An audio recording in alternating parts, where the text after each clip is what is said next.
सदक़ल्लाहुल अलीयुल अज़ीम।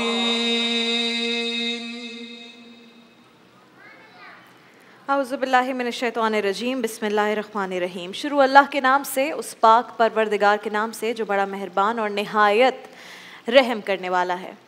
नाज़रीन कराम, रसूलुल्लाह सल्लल्लाहु अलैहि वसल्लम ने फरमाया कि जिस शख्स के अंदर 3 आदतें होंगी, 3 आदतें, अल्लाह ताला क़यामत के दिन उससे हिसाब किताब आसान कर देगा और अपनी रहमत के साथ जन्नत में दाखिल फरमा देगा। सहाबा कराम ने अर्ज़ किया कि ए रसूलुल्लाह सल्लल्लाहु अलैहि वसल्लम, आप पर हमारे माँ बाप कुर्बान, कौन सी हैं ये 3 आदतें? तो रसूलुल्लाह सल्लल्लाहु अलैहि वसल्लम ने जवाब दिया कि जो तुम्हें महरूम करे तुम उसे नवाज दो, जो तुमसे ताल्लुक़ तोड़े तुम उससे ताल्लुक़ जोड़ो, और जो तुम पर जुल्म करे तुम अफ़ू दरगुज़र से काम लो। ये 3 आदतें रसूलुल्लाह सल्लल्लाहु अलैहि वसल्लम ने फरमाया, जब तुम ये काम कर लो तो तुम जन्नत में दाखिल हो जाना। अब इन तीनों चीज़ों के बारे में आप खुद सोचिए। शायद आजकल मसाइल बहुत हो गए हैं, लोग चिड़चिड़े हो गए हैं, एक दूसरे की बातें बर्दाश्त नहीं करते। अब इतनी बड़ी बात कि कोई जुल्म करे तो तुम अफ़ू दरगुज़र से काम लो, अगर यहाँ कोई जुल्म क्या कोई ऐसी बात भी कह दे जो आपसे किसी नीचे लेवल पर हो। आजकल तो टीचर्स, पहले तो कहते थे जितने सवाल करने टीचर्स कहते थे पूछें, आजकल जो बच्चा क्लास में ज़्यादा सवाल करता है टीचर से वो भी बर्दाश्त नहीं होता। आजकल अगर बच्चे माँ बाप से बहुत ज़्यादा सवाल करने लगे, माँ बाप से ये बात बर्दाश्त नहीं होती। आजकल अगर आप ऑफिस पे किसी अच्छे मनसब पर फाइज हैं, आपके जो नीचे लोग हैं अगर वो कोई ऐसा काम कर दें जो ठीक हो लेकिन आपकी मर्ज़ी और आपकी इजाज़त के बग़ैर हो, तो आप क्या हाल करते हैं। हमारे अंदर से बर्दाश्त और रवादारी ख़त्म हो गई है। आज का मौजू भी रवादारी है कि हम कैसे अपनी ज़िंदगियों में रवादारी को शामिल करें तो हमारे लिए ही ज़िंदगी आसान होगी, हमारे लिए ही आखिरत में कुछ भलाई का सामान होगा।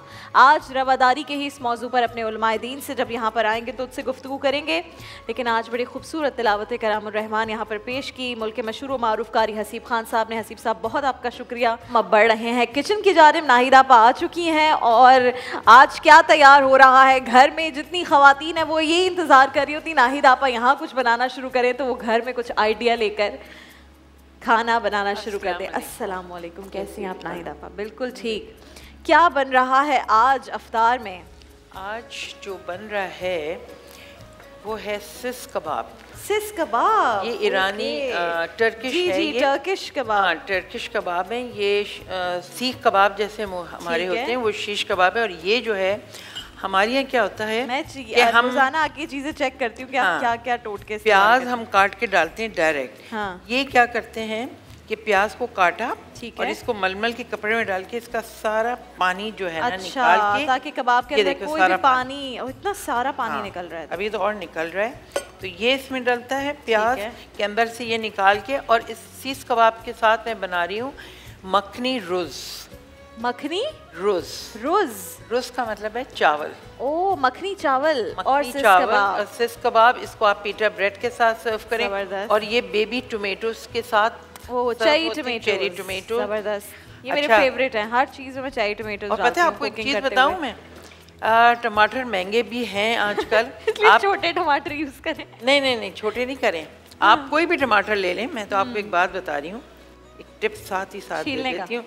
नहीं, छीलने का। ये आपने काटा, ठीक है। अब आपने एक गमला लिया और गमले के अंदर आपकी खाद पड़ी होगी, ठीक है। बस आपने ये लेके और अगर आपके पास बड़ा है उसके 4-5 काट लें और इसको उल्टा करके खाद में डालें और ऊपर से वो खाद इसके ऊपर डाल दें। आपके घर में ये इतने टमाटर निकलेंगे। अच्छा, कोई बीज नहीं लेने, ये इसी के बीज। अगर ये मेरी नंद और सास सुन रहे हैं तो ये आज हम गार्डन में करने का ये जरूर। बड़े टमाटर हैं आप वो करें, ठीक है। छोटे जो भी टमाटर हैं ये हैं, यही निकलेंगे गुच्छे। जबरदस्त। और बड़े वाले टमाटर करें और बड़े हैं तो आपके बड़े, यानी कि आप कह रहे हैं बड़े का 4 भी कर सकते हैं। हाँ, चार कर दें, यानी उल्टा रख के और ऊपर से खाद दूर आप डाल दें। तो आपके वो, और ये बेल बहुत जल्दी कितने के इस वक्त क्या कीमत है टमाटरों की? ये तो खैर बहुत महंगे हैं। नहीं ये वाले नहीं, जो मेरे ख्याल से 70 हैं टमाटर। उससे भी ज्यादा, मैं तो उससे भी ज्यादा होंगे। 70 तो बहुत पहले होते थे आप। अच्छा, एक और ख़ास चीज़ अब आपको मैं बताऊं जो किचन की है, वो है धनिया। ठीक है, ये साबुत धनिया। ओके। और ये जो है ये है हरा धनिया। हरा धनिया, ठीक है, ठीक है। बहुत से लोगों को शिकायत होती है रोजे में उनके मुंह पे ब्लिस्टर्स यानी कि छाले निकल आए हैं। हाँ। और इसकी बेसिक वजह ये होती है कि पानी ज्यादा पानी हम नहीं पी रहे। तो आप एक काम करें, इसको पीस के, जैसे आप का ज़बान पे छालें या साइड में, ये आप इसको लगा लें इसका पेस्ट, या आप ये धनिया लेके जैसे रोज़ा खुली इसको पानी में आप भिगो दें और सहरी में इसका पानी आप पी लें। अच्छा, एक और मैं चीज़ अपने नाज़रीन से शेयर करूं, अगर सहर ट्रांसमिशन किसी भी वजह से नहीं देख सके, जो तारिक अहमद शाज़ली साहब है, उन्होंने कल वेट लॉस की एक ज़बरदस्त टिप बताई है। वो ये है कि आपने घर में ज़ीरा लेना है। ज़ीरा लेके आपने भिगो देना उसको एप्पल साइडर विनेगर में, जो सेब का सिरका होता है, उसमें आप जितना भी आपकी मर्जी आप सिरका लें, लेकिन आपने इतना एप्पल साइडर विनेगर डालना है कि सिरका में हाँ डूब जाए वो ज़ीरा। उसके बाद जब आपने उसको छोड़ देना है, वो ड्राई हो जाए, खुद खुश्क हो जाएगा जब वो ज़ीरा, तो आपने उसको लेके ग्राइंड कर लेना है। जब उसका पाउडर बन जाएगा तो आपने रोज़ाना आधी चम्मच या 1 चम्मच 1 टीस्पून जो होता है पानी के साथ आपने पीना है। सबसे और वो कह रहे हैं ज़रूर यकीनी तौर पे वेट लॉस होगा, और लोगों का क्रेजी वेट लॉस हुआ है इसमें, और हेल्दी तरीका है। सिरका भी बहुत फायदेमंद है। खाने खाएं नाहिदा पाके और वेट लॉस करें, दोनों चीजें साथ साथ। अच्छा, अब आप बता दें ये सिस कबाब है। तो अच्छा, ये धनिया जो है इसको भी आप उसमें डाल दें खाद के अंदर। अच्छा, हाँ। और ये सही धनिया पहले पुदीना तो बहुत इजीली बहुत, और ये धनिया को पहले हाथ से लेके ना थोड़ा सा आपने क्रश करना है, और फिर इसको दूर दूर डालें तो हरा धनिया भी आपके घर में निकले। ठीक है। अच्छा, सिस कबाब के लिए आपने लेने 2 स्लाइस ऑफ ब्रेड। ओके। और जब भी आप मैरिनेशन करें, हम हमेशा ऊपर से चीज़ें डालते हैं, वो ऊपर नीचे हो जाए। हमेशा एक प्याला लें, इसमें ख़ास चीज़ जो है ना वो है दालचीनी। 1 चम्मच दालचीनी लेनी है, और 1 टेबलस्पून आपने कॉर्नफ्लावर, और ये आप ट्राई करिएगा, कॉर्नफ्लावर डालने से आपका जो कबाब होते हैं वो हमेशा बहुत सॉफ्ट बनते हैं। अच्छा, कॉर्नफ्लावर। और तो ये है दालचीनी मैंने, कॉर्नफ्लावर, और ये 1 टीस्पून बेकिंग पाउडर बहुत नरम बनेंगे आपके। काली मिर्च और धनिया, यही वाला धनिया मोटा मोटा पीसा हुआ है।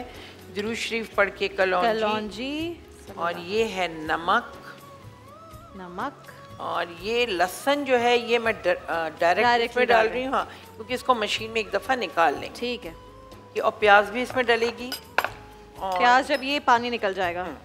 और ये है हरी मिर्चें। कितना पानी निकल रहा है प्याज से, और ये बहुत फायदेमंद होता है इसका पानी, जिनके सर पे बाल का मसला होता है, इसका पानी लगा, पानी निकल रहा है ना प्याज से, ये आप सर इससे वॉश कर सकते हैं, सर पे लगाकर थोड़ी देर छोड़ सकते हैं। मैं भी इस रमजान ट्रांसमिशन में कोई टिप्स देने वाली खातून बन गई हूँ, आपा के साथ रह के और शाज़ली साहब की गुफ्तगू मतलब पता है वो टिप्स होनी चाहिए जिससे लोगों को फायदा हो। इससे स्मेल आए तो एक कपड़ा अपने सर के ऊपर आप बांध लें, 6-7 हरी मिर्चें आप साबुत डाल दें, मैंने काट ली थी, और 2 स्लाइसेस इसमें मैंने ब्रेड डाले, और इसमें डलेगा मक्खन। ऐसे ही मक्खन डल जाएगा, यानी कि कच्चे कीमे। लोग चिकनाई डालते हैं गुर्दे की, ये मैं समझती हूँ ये ज़्यादा फायदेमंद है, ये आप डाल दें। और इसमें आप डालें डालडा का कुकिंग ऑयल, कहते हैं ना जहाँ मामता वहाँ डालडा। जबरदस्त, आपके सॉफ्ट मॉइस्ट कबाब बनेंगे, और इसी के साथ हमारी राइस होगी, और ये मैं प्याज इसके अंदर डालूंगी। ये हमारी आज की चीज़ें। ठीक है, अब आगे जो हम जिस तरह बढ़ेंगे वो हम बता देंगे, क्या क्या कीमे में ऐड करना है आपने, और किस तरह से मसाले को पहले आप प्याले में ऐड कर लें, फिर इसको मिलाकर डालें ताकि इक्वली डिस्ट्रीब्यूट हो जाए पूरे कीमे के अंदर। प्याज भी शामिल होंगे, लेकिन प्याज का आपने पहले पानी निकाल लेना है।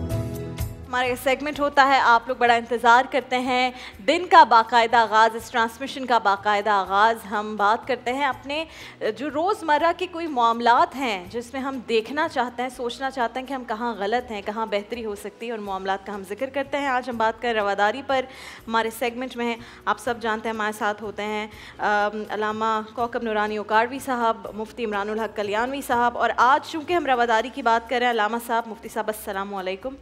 सबसे पहला सवाल तो वही जो मैंने अपने आज जब इब्तिदाइया था उसमें मैंने बात की कि अब तो हम इतने सख्त दिल हो गए हैं कि बच्चे ज़्यादा सवाल करें तो भी माँ बाप को बुरा लगता है, स्टूडेंट्स को ज़्यादा सवाल कर लें टीचर्स बुरा मान जाते हैं, कहते हैं बहुत तंग करता है ये बच्चा। हमारे अंदर से जो एक नरमी और रवादारी वाला रवैया है वो कम क्या ख़त्म होता जा रहा है।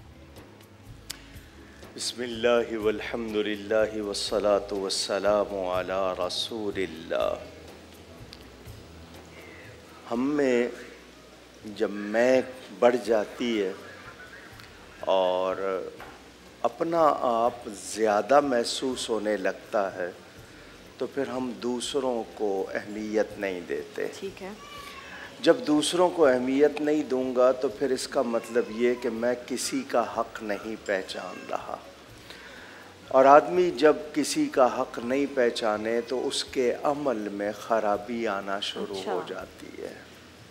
उस ख़राबी में लाज़मी बात है इफ़रात और तफरीत। इफ़रात के माने बढ़ जाना, तफरीत के माने कम हो जाना, जिसको हमारे यहाँ अफरा तफरी लोग कह देते हैं। तो ये बैलेंस नहीं रह पाता। तो मसलन मैं कहीं चुप हो सकता हूँ, मैं कहीं जाकर किसी को राज़ी कर सकता हूँ, मैं कहीं अपना हक़ छोड़ सकता हूँ। दूसरों को साथ मिलाने के लिए, माहौल को बेहतर रखने के लिए ये हमारे जज्बे भी थे, रवैये भी थे, बिहेवियर भी था, यानी सलूक जिसको कहते हैं। हमने इससे अपने आप को क्यों दूर कर लिया, अब उसकी वजह पे जाएंगे हम। पहली वजह ये हो गई कि हमने अपने तमाम तालीमी निसाब को और अपने रिश्ते नातों को अपनी नज़र में वो नहीं रखा जो पहले थे। ऐसा ही है। ये सबसे बुनियादी बात। दूसरी बात ये कि बड़ों की अहमियत और उनकी कदर को हमने कम कर दिया। मेरी ज़िंदगी है, मुझे भी फ़ैसले का इख्तियार होना चाहिए, ये होना चाहिए, जबकि पहले हमारे यहाँ ऐसा नहीं था। तो इससे क्या हुआ कि मैंने पड़ोसियों के लिए, मैंने रिश्तेदारों के लिए, मैंने करीबी की लोगों के लिए भी अपने आप को नील कर दिया। मुझे कोई ना कुछ कहे, मैं किसी के काम में नहीं नॉट अवेलेबल कर दिया, ना पैसों में, ना वक्त में, ना जज्ब। तो रवादारी चली गई। अब सिर्फ वज़ादारी या रवादारी या मयाना रवी ये बातें हम अब किताबों में रह गई हैं, हमारे अमल से निकल गए। हम अगर अब भी थोड़ी सी, यानी इसको कुव्वत फ़ैसला में मेरे ख्याल 3 मिनट नहीं लगेंगे। मुझे ये फ़ैसला करना है कि मैं जितना अपने लिए ज़रूरी हूँ दूसरों के लिए भी हूँ, और जितना मेरे लिए मेरा होना ज़रूरी है दूसरों का होना भी ज़रूरी है। बिल्कुल ठीक है। मसला हल हो जाएगा। मुफ्ती साहब, हमारी ज़िंदगियों में जो एक अफ़ू दरगुज़र वाला रवैया होना चाहिए वो ख़त्म होके अदम बर्दाश्त बहुत ज़्यादा हो गया, छोटी छोटी चीज़ों के लिए भी और फिर बड़े मामलात के लिए तो है ही। तो इसको हम ये तो ज़रूर बात करते हैं कि हमारे अंदर इस वक्त मसाइल क्या हैं, लेकिन मैं आपसे आज ये पूछना चाहती हूँ इसका हल क्या है। बिस्मिल्लाहिर्रहमानिर्रहीम, नहमदु व नसल्ली अला रसूलिल करीम। अदम बर्दाश्त और उसका हल, लफ्ज़ बहुत मुख्तसर से 2 लम्हे में अदा कर दिए, लेकिन इसके लिए बड़ी नफ्स कुशी चाहिए होती है कि इंसान को अपने नफ्स के ऊपर पैर रखना होता है, और जब तक कि अपने नफ्स के उस भड़ास को खुद इंसान न दबाए, कंट्रोल न करे, तो कोई बाहर की क़ुव्वत उसको कंट्रोल नहीं कर सकती। हज़रत सैयदना अली मुर्तज़ा रज़ियल्लाहु तआला अन्हा का जो मशहूर वाक़या कि दुश्मन जब आपके ज़ेर था और उसने आपके चेहरे अनवर के ऊपर बेअदबी की तो आप फ़ौरन अलग हट गए। अच्छा। और अलग हटने के बाद आपने फरमाया कि अगर मैं इससे अब इंतकाम लूँ या कोई अमल करूँगा तो उसमें मेरे अपने नफ्स की आमेज़िश हो सकती है। इससे पहले जो मैं इसके साथ मामला कर रहा था सिर्फ रज़ा इलाही के लिए कर रहा था, अल्लाह की रज़ा के लिए। ये वो पीक दर्जा है कि जहाँ पे हम सोच भी नहीं सकते कि कितना बारीक सोच के उस वक्त अल्लाह से भी, यानी किसी से दुश्मनी भी तो अल्लाह के लिए है, किसी से दोस्ती भी तो अल्लाह के लिए। इसको कहा जाता है कि बर्दाश्त, अपने नफ्स पे काबू। रसूल अक़दस सल्लल्लाहु अलैहि वसल्लम आपकी ज़ात वाला सिफ़ात, उन्होंने जो अपने सहाबे किराम रिज़वानुल्लाह अलैहिम अजमईन की तज़किया नफ्स वाली सिफत पैदा फरमाई, तो उसमें ये होता था कि जिस तरह आपने शुरू में रवादारी का कहा, ईसार का कहा, ये सारे जज्बात उनकी यानी सरिश में, फितरत में ऐसे दाखिल हो गए थे कि छोटी छोटी यानी समझिए कि बातों पर और बड़ी बड़ी बातों पर लम्हों में वो फैसला फरमा के ऐसे दरगुजर फरमा दिया करते थे कि अगले को महसूस भी नहीं होने देते थे उससे कोई ख़ता हुई है। ये रसूल पाक सल्लल्लाहु अलैहि वसल्लम का एक मुझे यहाँ पे उस पर ईसार पे एक वाक़या भी याद आ रहा है कि हम एक दूसरे के लिए ईसार किस तरह करें, क्यों नहीं करते। एक मरतबा एक यतीम बच्ची, वो उसकी माँ ने रसूल पाक सल्लल्लाहु अलैहि वसल्लम के दरबार आली में भेजा कि जाके उनसे कहो कि मुझे कुर्ता चाहिए, कपड़ा चाहिए पहनने के लिए, मेरे पहनने के लिए कपड़ा नहीं है। आपने जिस तरह शुरू में कहा था ना, हम बच्चों की बातों पे चिढ़ जाते हैं, टीचर नाराज़ हो जाते हैं। वो बच्ची आई, बच्ची ने आपसे आके दरख्वास्त पेश कर दी। आपने फरमाया कि अपनी वालदा से जाके बोलना कि अभी तो मेरे पास कुछ नहीं, जब होगा तो मैं इंतज़ाम कर दूंगा, दे दूंगा। बच्ची ने आके कह दिया माँ से। माँ ने कहा कि आपसे जाके ये कहो कि जो आपने पैराहन मुबारक यानी कुर्ता मुबारक पहन रखा है वो तो आपके पास है, आप वो तो दे सकते हैं। हाँ। और बच्ची ने ये जुमला आके आपकी खिदमत में पेश कर दिया। अब आपका इशार, आपके वो देखिए हमदर्दी, आपने फ़ौरन अपना पैराहन मुबारक उतारा और उस बच्ची को इनायत फरमा दिया। यानी ये मिसालें वो हैं कि हम जिस दर्जे पे जाकर सोचें तो पूरी इंसानियत के अंदर ऐसी मिसालें नहीं मिलती। और फिर नमाज का वक्त आया तो आप अंदर तशरीफ़ फरमाएँ, चूँकि पहनने के लिए पैराहन मुबारक नहीं है तो हज़रत बिलाल अज़ान दे के इंतज़ार फरमा रहे हैं, सहाबा किराम मुंतज़िर हैं कि आप तशरीफ़ लाएँ तो जमात हो। फिर अल्लाह की ताला की तरफ से पूरी वो सूरतों की आयतें नाज़िल हुई जिसके अंदर मुख्तलिफ़ अहकामात थे खर्च करने के बारे में कि किस तरह खर्च किया जाए, क्या किया जाए। दूसरी एक दफ़ा आपने एक सहाबा किराम में ऐलान फरमाया कि भाई एक मेहमान है, किसी को खिलाने पिलाने की कोई इस्तिताअत हो तो खिला दे। तो एक फैमिली उनको ले गई, घर में जाके बीवी से पूछा खिलाने को कुछ है, उन्होंने कहा बस इतने ही हम खा लें। तो उन्होंने फरमाया कि अच्छा ऐसा करो, दस्तरखान में खाना सजा दो और जब खाना लग जाए तो मेहमान को पेट भर के खिलाने के लिए करेंगे, चिराग गुल कर देना ताकि वो मेहमान पेट भर के खा ले। उस पर भी ये हुआ कि बीवी ने खाना जितना था बहुत मुख्तसर सा खाना दस्तरखान पे लगा के ऐसी बहाने से चिराग की गिरा दिया और वो उसकी आग बुझ गई, रोशनी ख़त्म हो गई।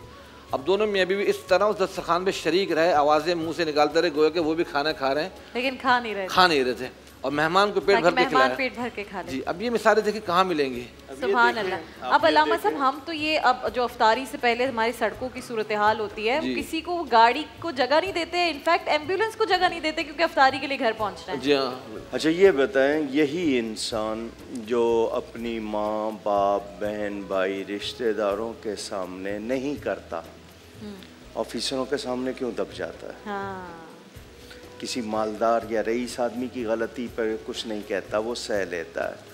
तो इसका मतलब ये है कि हम अपने ही, फिर मैं वही बात ले आऊँगा कि जहाँ हमें पता है कि जी हमने कोई फ़ायदा हासिल करना है या कोई हमें कोई उससे चीज़ मिल जानी है, वहाँ हम कर लेते हैं। या जहाँ हमारा बस नहीं चलता, बीवी पे कर लेंगे, बच्चों को सुना देंगे, रिश्तेदारों को जो सख्त सुस्त कहना कह देंगे और जब बाकी दूसरों के सामने बिल्कुल सर झुका के सुन लें। तो ये रवा का मतलब जायज़ होता है। रवादारी जायज़ रखना क्या मतलब कि मैं जिस हद तक अपने दूसरे शख्स के लिए, मुसलमान के लिए कुछ बेहतरी रख सकता हूँ वो मुझे रखनी चाहिए। और हम वो हमारे लिए फरमान है कि जब तक बंदा बंदे की मदद करता रहता है, अल्लाह उस बंदे की मदद करता रहता है। तो हमें कोशिश करनी है कि हम ऐसे ना हो जाएं कि लोग हमसे कतराने लगें, भागने लगें।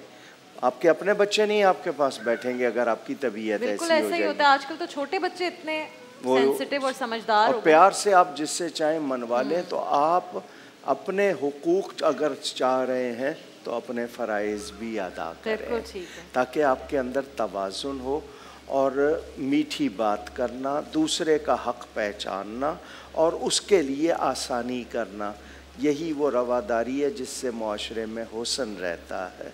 ये निकल जाएगी तो हम लोग फिर सिर्फ यानी ख्वाहिशात के बंदे होंगे और हमारे अंदर इंसानियत नहीं होगी। अल्लामा साहब, एक और चीज़ जो हम अपने इर्द गिर्द बहुत नोट करते हैं वो ये कि कोई भी अक्ल या तालीम रखने वाला शख्स अगर उसने किसी को तालीम बांटनी है, अक्ल की बात सिखानी है, वो उनके अंदर भी वो खुद को, कुछ लोग होते हैं अक्ले कुल समझना शुरू हो जाते हैं, और अगर उनसे कोई बात ज़्यादा पूछी जाए या कोई इस तरह से हो तो वो फिर उस पर भी नाराज़ होते हैं कि मैं क्यों तुम्हें बताऊं, या मेरी अगर मैंने तुम्हें ये बात बता दी, अपना इल्म तुम तक पहुंचा दिया, तो ऐसा ना हो कि तुम मुझसे ज़्यादा आगे निकल जाओ, ये वाली एक फीलिंग आ गई। तो ऐसे लोगों को जिनका काम है, और ये तो बड़े खुशनसीब लोग होते हैं जो किसी को आगे किसी भी तरह का इल्म पहुँचाए, तो उनके हवाले से फिर क्या उन्हें सोचना चाहिए?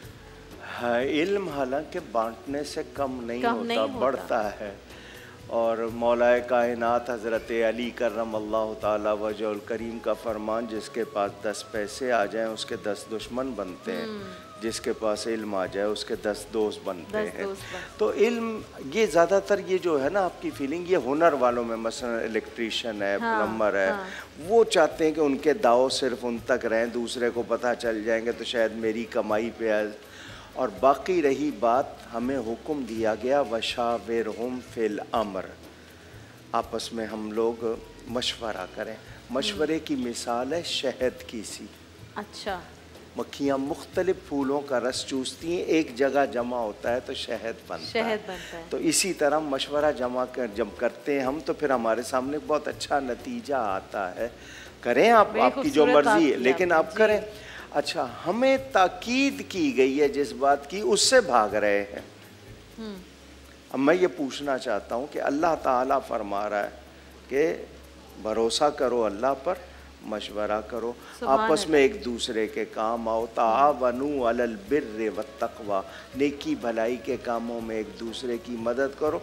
तो पता नहीं अपने बैरियर, या तो ये कोई गलत ग़िज़ाएँ हैं, या हमारे अंदर इतनी यानी दुनिया भर चुकी है कि अब हमें रूहानियत असर नहीं करती, बस हर गलत चीज़ कबूल करते चले जा रहे हैं, नेक चीज़ से दूर होते जा रहे हैं। मैं नहीं समझता कि इस तरह कोई मुआशरा तरक्की कर पाएगा। मुफ्ती साहब, आखिरी सवाल ये कि हम अब जिस तरह बात कर रहे थे कि मफादात जहाँ देखते हैं, यानी कि अगर हमारा बॉस हमें कोई डांट दे तो हम सुन लेंगे, मातहत कोई ऐसी बात कह दे तो हम उसकी बात बर्दाश्त नहीं करेंगे, जितने भी अफसर होते हैं। और ये एक ऐसी चीज़ बन गई जिससे आप गलत भी नहीं समझते कि अगर आपके कोई जूनियर है और उसको आप डांट लगा रहे हैं किसी भी सही बात पर भी, तो आपको लगता नहीं है कि ये मेरी कोई गलती है या मैं गलत काम कर रहा हूँ, ये गुनाह की बात है कि अपने मातहत को उसका सही बताने पर भी मैं उसे डांट रहा हूँ? जी देखिए, असल ये कि आजकल का गुस्सा भी ना ज़रा होशियार और चालाक हो गया, समझदार हो गया, वो देख कर आता है कि मुझे कहाँ पर आना है। और इंसान कहता है कि जी मेरा ब्लड प्रेशर हाई हो जाता है, तो ब्लड प्रेशर जिस तरह हज़रत ने फरमाया, बॉस के सामने हाई क्यों नहीं होता? और तो भीगी बिल्ली बने हुए होते हैं। अब्बा के सामने हाई नहीं होता, अम्मा के सामने हाई हो जाता है। और वो बीवी के सामने हाई हो जाएगा, बच्चों पे गुस्सा आ जाएगा, फिर कहीं मैंने तो बेगम के सामने तो हाई रहता है। हाँ, तो इसलिए गुस्सा भी बड़ा समझदारी के साथ आता है, बैलेंस रखते हुए। लेकिन जो वाक़ई नेचुरल गुस्सा आ रहे हैं तो वो तो कहीं भी फट पड़ते हैं, उनका कुछ कंट्रोल नहीं। लेकिन बात यह कि अपने से मातहत के साथ जो शफ़क़त का रवैया होना चाहिए, तो रसूल अक़दस सल्लल्लाहु अलैहि वसल्लम का फरमाने आली शान है कि आपने फरमाया कि जो हमारे बड़ों की तौक़ीर ना करे, बच्चों से शफ़क़त ना करे, वो हम में से नहीं है। और आपकी आदत मुबारक थी कि जब भी किसी को कासिद या गवर्नर बना के कहीं भेजते थे तो सवारी में उनके साथ साथ चलते रहते थे, उनको नसीहतें फरमाते रहते थे। उन नसीहतों में ख़ास नसीहत ये हुआ करती थी कि वहाँ बच्चों के साथ बहुत शफ़क़त से रहना। और आपकी ख़ुद भी आदत मुबारक ये थी, जब सवारी पे आप निकलते थे तो आप अपनी सवारी पे आगे और पीछे बच्चों को सवार फरमा लिया करते थे। ये मुस्तकिल आपका मिजाज मुबारक था। तो बच्चे जिस महफिल में शामिल होते हैं, जिस दुआ में शामिल होते हैं, या छोटे अपने से मातहत जो शामिल होते हैं, तो उनकी वजह से बड़ी बरकतें नाजिल होती हैं। इन जूनियर्स के अंदर जाहिर सी बात है कि जो हमसे काम में छोटे हों या किसी भी वजह से छोटे हों, उनके साथ शफ़क़त का ख़ास मामला फरमाया गया कि उन पर हमें नज़र करम रखनी है। हाँ, और वहीं पे फिर हमें अच्छा अजर भी अल्लाह की तरफ से मिलता है। खूबसूरत आज गुफ्तगू हुई है, और ये ऐसी गुफ्तगू है, अगर आप सुन रहे हैं और वाकई आप भी इस तरह का कोई रवैया रखते हैं अपने मातहत के साथ, तो ये बात ज़रूर याद रखिएगा। जैसे मुफ्ती साहब ने कहा, आजकल गुस्सा भी बड़ा चालाक हो गया, समझदार हो गया, लोगों को देख कर आता है। तो अगर आप अपने बॉस के साथ अच्छे हैं या दीगर लोगों के साथ अच्छे हैं और आप समझते हैं कि आप तो बड़े सब्र वाले हैं, वो सब्र नहीं है। सब्र यह है कि आपके मातहत या आपके जो जूनियर्स हैं ऑफिस में, या आपके स्टूडेंट्स हैं, या कोई भी इस तरह के लोग हैं, अगर आपकी वाइफ हैं वो कोई ऐसी बात कर रही हैं, गलत भी अगर किसी ने बात की है, आप उस वक्त अगर सब्र से काम लेते हैं और उनकी तसी भी एक आराम से अच्छे तरीके से करते हैं, तो यहाँ पर आपकी रवादारी और सब्र और अच्छा रवैया देखा जाएगा, ना कि उस वक्त जिसके सामने आपका बस ही ना चलता हो लेकिन आप कहें देखिए मेरे अंदर कितना सब्र है। ये वो सेगमेंट है जिसे आप जिसके लिए बहुत प्यार भरे मैसेजेस भेजते हैं। आप खुश हो रहे हैं कि इतना अच्छा काम किया जा रहा है, आप देखते हैं बच्चों को तो आपके दिल से खुशी और दुआएं बाहर आती हैं बच्चों के लिए। नाज़रीन किराम, हमारा एक सेगमेंट है नन्ही सी ख्वाहिश, जिसमें रोज़ाना हम आपकी एक बच्चे से मुलाकात करवाते हैं जिसकी ज़िंदगी में चाहे कोई ना कोई मसला हो, कोई बीमारी, किसी मर्ज़ में मुब्तला हो, लेकिन बच्चों की नन्ही सी ख्वाहिशें हमेशा होती हैं, रहती हैं। हम इतने बड़े हो गए, हमारी इतनी नन्ही नन्ही ख्वाहिशें, बड़ी ख्वाहिशें तो होती हैं लेकिन नन्ही नन्ही ख्वाहिशें भी हमेशा रहती हैं। तो आज कौन है हमारे सेगमेंट नन्ही सी ख्वाहिश की मेहमान, और क्या थी उनकी ख्वाहिश, पूरी हो गई और क्या मज़ीद भी ख्वाहिश हैं, सब कुछ आपको दिखाते हैं, फिर उनसे मिलवाते हैं।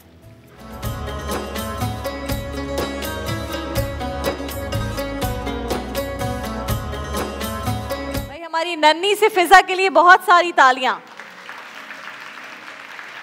अस्सलामुअलैकुम फिजा, कैसी हो आप? बहुत ठीक हूँ। अच्छा, मुझसे कोई पूछता ना आप कैसी हैं, आप मुझसे पूछो आप कैसी हैं? आप कैसी हैं? मैं बहुत प्यारी हूँ। तो अब आपसे भी कोई पूछे ना फिजा कैसी हो? बहुत प्यारी हूँ। हाँ, बहुत प्यारी हूँ। बोलो मैं तो बहुत प्यारी हूँ, अपनी फेवरेट भी हूँ मैं, और मैं इतनी अच्छी हूँ, इतनी ज़बरदस्त हूँ, ये जवाब दिया करो, ठीक है? और बहुत ठीक हूँ भी अच्छा है। अच्छा भाई, फिजा को क्या चाहिए था? ईद की शॉपिंग। ज़बरदस्त। फिर क्या क्या शॉपिंग की इसमें बताओ। ये तुम्हारे कपड़ों से मैचिंग है ना, ये अच्छा लगेगा, देखो है ना, रेड रेड। ये वाले कपड़े भी शॉपिंग में जाके लिए थे? नहीं, ये पहले के हैं? अच्छा, तो शॉपिंग पे क्या क्या लिया, क्या क्या खरीदा? बहुत कुछ खरीदा। बहुत कुछ। क्या क्या? पर्स भी खरीदा। पर्स किस कलर का है पर्स? ब्लू। ब्लू। और कपड़े किस कलर के? वो ब्लू कलर। अच्छा, तो ब्लू कलर फिजा को पसंद है। हाँ, और क्या खरीदा? ज्वेलरीज भी खरीदा। ज्वेलरी भी ब्लू कलर की, सारी चीजें ब्लू ब्लू मैचिंग की चीजें। और शूज? शूज भी। हाँ, अब सब ईद पे पहनोगी? ईद पे क्या होता है, दावत होती है घर पे? जी हाँ, किसकी दावत होती है? हम सबकी दावत। सबकी दावत। और सुबह क्या बनता है घर में? सुबह नाश्ते में। हाँ, ईद वाले दिन क्या बनता है घर में खास? शीर खुरमा बनता है जी। और शीर खुरमा, बिरयानी। बिरयानी। ओहो यार, रोज़ा लग रहा है फिजा, बिरयानी की बात नहीं करो। नाइद आपा यहाँ बना भी नहीं रही हैं बिरयानी, इतने दिन हो गए, अब इनसे बिरयानी बनवाएंगे ताकि हम अफ्तारी में खा सकें, है ना जी। अभी जो एंड के रोज़े होते हैं फिर बहुत सारे लोगों के घर में बिरयानी बन रही होती है, मेरे फेवरेट होते हैं भाई। मैं कहती हूँ ताक राते हैं, फिर बिरयानी, अल्लाह की तरफ से इतनी नेमतें आती हैं हमारे लिए, है ना फिजा? जी। अच्छा, और फिजा ने फिर शॉपिंग में और क्या क्या खरीदा? कपड़े, जूते, पर्स, ज्वेलरी, बस सारी शॉपिंग हो गई ईद की। अब ईदी मिलेगी तो पर्स में रखना उस वाले में, हाँ। है ना? फिर मुझे पिक्चर भेजना अपनी, ठीक है, सेल्फी लेके। अच्छा, और क्या चाहिए था फिजा को? लैपटॉप। लैपटॉप। वही लैपटॉप का कैसे लेके आए? अब ईद की शॉपिंग तो हो गई, लैपटॉप मुश्किल लग रहा है मुझे। हाँ, अगर मैं तुम्हें लैपटॉप दे दूं तो ईद की वाली जो शॉपिंग हुई है वो वापस ले लूं तो कोई मसला तो नहीं है? अगर एक ऑप्शन हो फिजा के पास कि लैपटॉप ले लें और लैपटॉप लेकर अपने कपड़े, जूते, ज्वेलरी और पर्स, चारों चीज़ें मुझे दे दें, फिर मैं ईद पे पहन लूँगी, तो क्या ऑप्शन चूज़ करेगी फिजा? नहीं। नहीं, लैपटॉप नहीं चाहिए, ईद के कपड़े चाहिए। भाई अगर मेरे जितने भी यहाँ पर हाजरीन बैठे हैं वो मुझे बताएं कि फिजा को ईद के कपड़े यानी शॉपिंग करवानी चाहिए थी या फिर लैपटॉप देना चाहिए था? ईद की शॉपिंग, दोनों? यार ये बड़ी खतरनाक ऑडियंस है, फिजा की साइड वाली है ये ऑडियंस। अगर आपने बहुत सारी तालियां बजाई तो हो सकता है मैं किसी मैजिक से लैपटॉप ले आऊं। रुकनी नहीं चाहिए तालियां। लैपटॉप नहीं, हम लैपटॉप से एक एडवांस चीज दे रहे हैं फिजा को, और वो है टैबलेट, जो मैं यूज करती हूँ यहाँ पर। वो इसमें सारी चीजें हो जाएंगी, सही है? और इसके अंदर ना जबरदस्त यार, इसमें सब चीजें हो जाएंगी। देखो, अच्छा लग रहा है आपको? जी। हाँ, पक्की बात है, इनकी वजह से मिला। इनको थैंक यू बोलो जो यहाँ बैठे हुए सबने तालियां बजाई। आप मुझे बताओ कि खुशी कितनी हुई तुम्हें ये मिल गया तो? बहुत। इससे ज्यादा खुशी हुई है ईद की शॉपिंग से? दोनों। दोनों से। अच्छा चलो हम आपकी बहन से बात करते हैं, उज़्मा नाम है इनका। अस्सलाम वालेकुम उज़्मा। वालेकुम सलाम। मुझे बताएं कि ज़ाहिर है बहन एक तकलीफ़ में मुब्तला है, और फिर उसकी इतनी छोटी छोटी ख्वाहिशें जब हों तो वो तो आपको होगा ना कि जी पूरी हों तो खुशी होती है। किस उम्र से इसका इलाज हो रहा है? कब से थैलेसीमिया में है मुब्तला? जब ये 1 साल की थी उस वक्त पता चला? जी, जब पता चला होगा तो ज़ाहिर बाय बर्थ, लेकिन आप लोग को फिर जी पता नहीं चला था। बुखार हुआ था तो बुखार में पता चला। फिर उसके बाद क्या सूरत हाल रही, कैसे इलाज होता है अब? पहले तो जिना हॉस्पिटल से होता था। अच्छा। फिर वहाँ पे हमें बहुत ज़्यादा मुश्किलात होती थी। अच्छा। अब 8 साल हो रहे हैं NIBT से इसका इलाज। LRBT से? नहीं, NIBT से हो रहा है। ठीक है, ज़बरदस्त। और अब कितने अरसे बाद इसका ये ब्लड चेंज होता है या जो भी? वैसे तो 3 मंथ्स 4 मंथ्स, मगर इस मर्तबा इस तरह हुआ था कि 1 महीना इसका खून चला है। अच्छा जी, 1 महीना भी नहीं बल्कि 25 कैसे डेज। पता चलता है कि इसको अब चेंज करने की ज़रूरत है? इसके सर में दर्द होता है। अच्छा। वीकनेस यानी कि बहुत ज़्यादा हो जाती अच्छा। है। ये लेटी रहती है। इसके लिप्स जो हैं वाइट हो जाते हैं। फेस से भी पता चलता तो है। आपको पता चलता है कि जी। इसमें कमी हो रही है ब्लड की? और तकलीफ होती है कोई? जी, इसके पेट में भी दर्द होता है, पूरी बॉडी में भी पेन बहुत ज़्यादा होता है। अच्छा, हम बात करते हैं मेरी प्यारी फ़िज़ा से। फ़िज़ा ये बताओ कि देखो, मैं सब जहाँ पे बच्चे आते हैं मैं उनको कहती हूँ कि अगर अल्लाह की तरफ से कोई भी हमारे लिए ऐसी चीज़ होती है तो ये तो हमारा एग्ज़ाम होता है ना? जी। और अगर हम कहते हैं अल्लाह का शुक्र है और अल्लाह से दुआ है कि हम ठीक हो जाएं, तो हम एग्ज़ाम में पास हो रहे होते हैं, है ना? तो आप अल्लाह के शुक्र अदा करती हो हर हाल में? जी। हाँ, अभी हम दुआ करवाते हैं कि आप जल्दी से ठीक हो जाओ। हाँ, अलामा साहब दुआ कर देंगे। अलामा साहब, अगर आप दुआ करवा दें हमारी प्यारी फ़िज़ा के लिए। आमीन आमीन या अरहमर राहिमीन या अल्लाह या रहमान या रहीम। या अल्लाह करीम, तेरी मखलूक हैं, तेरे ही आगे हाथ फैलाते हैं। तू ही हमारी सुनने वाला और कबूल करने वाला है। इस बच्ची को भी सेहत अता फरमा, आमीन। तंदुरुस्ती अता फरमा। आमीन। इसको इसके माँ बाप की आँखों की ठंडक बना। आमीन। या अल्लाह करीम, जहाँ जहाँ भी मुसलमान बीमार हैं शिफा अता फरमा दे। मौला करीम, जो भी तंगदस्ती मोहताजी का शिकार है, गैब के ख़जानों से कुशादा रिज़्क़ अता फरमा दे। आमीन। व सल्लल्लाहु अला हबीबिही सय्यदना मुहम्मदिन व अला आलिही व अस्हाबिही व बारक व सल्लम अजमाईन बिरहमतिका या अरहमर राहिमीन। आमीन सुम्मा आमीन। यहाँ जो बच्चे आते हैं हम उनके लिए दुआ इसलिए भी करवाते हैं कि हमारे इतने लाखों करोड़ों लोग जो देख रहे होते हैं वो इस दुआ में शामिल हों, और क्या पता किसकी दुआ लग जाए हमारी प्यारी इस फ़िज़ा को। और मैं तो हर बच्चे को ये कहती हूँ कि अगर आप ठीक हो गई, इंशाल्लाह फिर अगले साल या उससे अगले साल ज़रूर आप आएँ यहाँ पर, और फिर हम सबको बताएँगे कि देखें ये अल्लाह के घर में देर है लेकिन अंधेर नहीं है। तो अगर ये इतनी हमारी किसी की भी, आप लोगों में से या जो नाजरीन हमें देख रहे हैं, किसी की दुआओं से भी अगर हमारी प्यारी फ़िज़ा ठीक हो जाती है तो फिर कितनी अच्छी बात है। अच्छा फ़िज़ा, मुझे बताओ बड़ी होकर क्या बनोगी? क्या बनना है बड़े होकर? सोचो, डॉक्टर या टीचर, क्या बनना है? टीचर बनना है? जी। पक्की बात है? अच्छा लगता है टीचर बनना? हमारे तो इतने सारे बच्चे आते हैं, उन्हें पढ़ा देना। क्या सब्जेक्ट पढ़ाओगी? उर्दू। उर्दू? उर्दू में कैसे पढ़ाओगी बताओ? उर्दू। प्यारे बच्चों, प्यारे कोई शोर मत करना, मैं खतरनाक वाली टीचर हूँ। खतरनाक वाली टीचर बनेगी फ़िज़ा या अच्छी वाली टीचर बनेगी? अच्छी वाली। घर में पढ़ाती है क्या ये बच्चों को? जी, मैं ट्यूशन पढ़ाती हूँ तो मेरी हेल्प अच्छा, छोटे इस बच्चों वजह से, आप ही की वजह से, हाँ, कि वो पढ़ाती है तो आप भी। चलो ज़बरदस्त। आज जब बच्चे मन के सच्चे आएंगे तो हम कहेंगे कि फ़िज़ा उनको पढ़ाए। वैसे तो वो ख़तरनाक बच्चे हैं फ़िज़ा, मैं अभी से बता रही हूँ, बहुत ख़तरनाक क्लास है वो हमारी, लेकिन देखते हैं कि फ़िज़ा पढ़ा सकती है नहीं। फ़िज़ा, आपको आपका ये टैबलेट भी मिल गया और आपको ईद की शॉपिंग भी हो गई, लेकिन उसके अलावा यूनिका चिप्स, हिमानी, करशी जामिशीरी और पिकासो की तरफ से सारे गिफ्ट्स आपके हैं, ठीक है? ये सब घर जाएंगे। और पिकासो का गिफ्ट तो बड़ा ज़बरदस्त है, इसमें इतने अच्छे अच्छे कलर्स हैं, इतनी सारी चीज़ें हैं, वो आप फिर जब बच्चों को पढ़ाओगी ना तो उनको एक एक दे देना, ठीक है? ओके जी। अब हम जब यहाँ पर बात करते हैं अपनी नन्ही सी ख्वाहिश के मेहमान से, तो यहाँ एक और नन्हे से बच्चे बैठे होते हैं और आज तो बड़ा हेयर स्टाइल बना के आए ये प्यारे से बच्चे। अस्सलामुअलैकुम। वालेकुम अस्सलाम। कौन है ये हीरो, क्या नाम है इसका? सारिम। सारिम। सारिम रोज़ा है? जी। ज़बरदस्त। सारिम, मुझे ये बताओ क्या सहरी में खाया था? आलू की सब्ज़ी। आलू की सब्ज़ी। उस दिन पता है हमने आलू की सब्ज़ी बनवाई थी, एक टीम ने अच्छी बनाई थी, एक टीम ने नहीं अच्छी बनाई थी। तो आज जो आपकी टीम ने बनाई थी, यानी कि मामा ने बनाई थी आलू की सब्जी, जी अच्छी थी जी। कितने मार्क्स दोगे 10 में से उस सब्जी को आप? कितनी अच्छी थी? 10। ओह जबरदस्त, यानी अम्मा अच्छी कुकिंग करती हैं। और आलू की सब्जी किसके साथ? नान, पराठा? पराठा पाकिस्तानियों की ना कौमी डिश होनी चाहिए पराठा। हर चीज़ के साथ बच्चों को पराठा खिलाती हैं अम्माएं। हालांकि मुश्किल होता है बनाना सुबह सुबह, ये भी वैसे मामा को सलूट करना चाहिए। तब सहरी से पहले उठने का दिल भी नहीं चाह रहा होता, तब मामा उठ के सबके लिए पराठे बनाती हैं, है ना? बेस्ट होती है ना मामा? जी। है ना?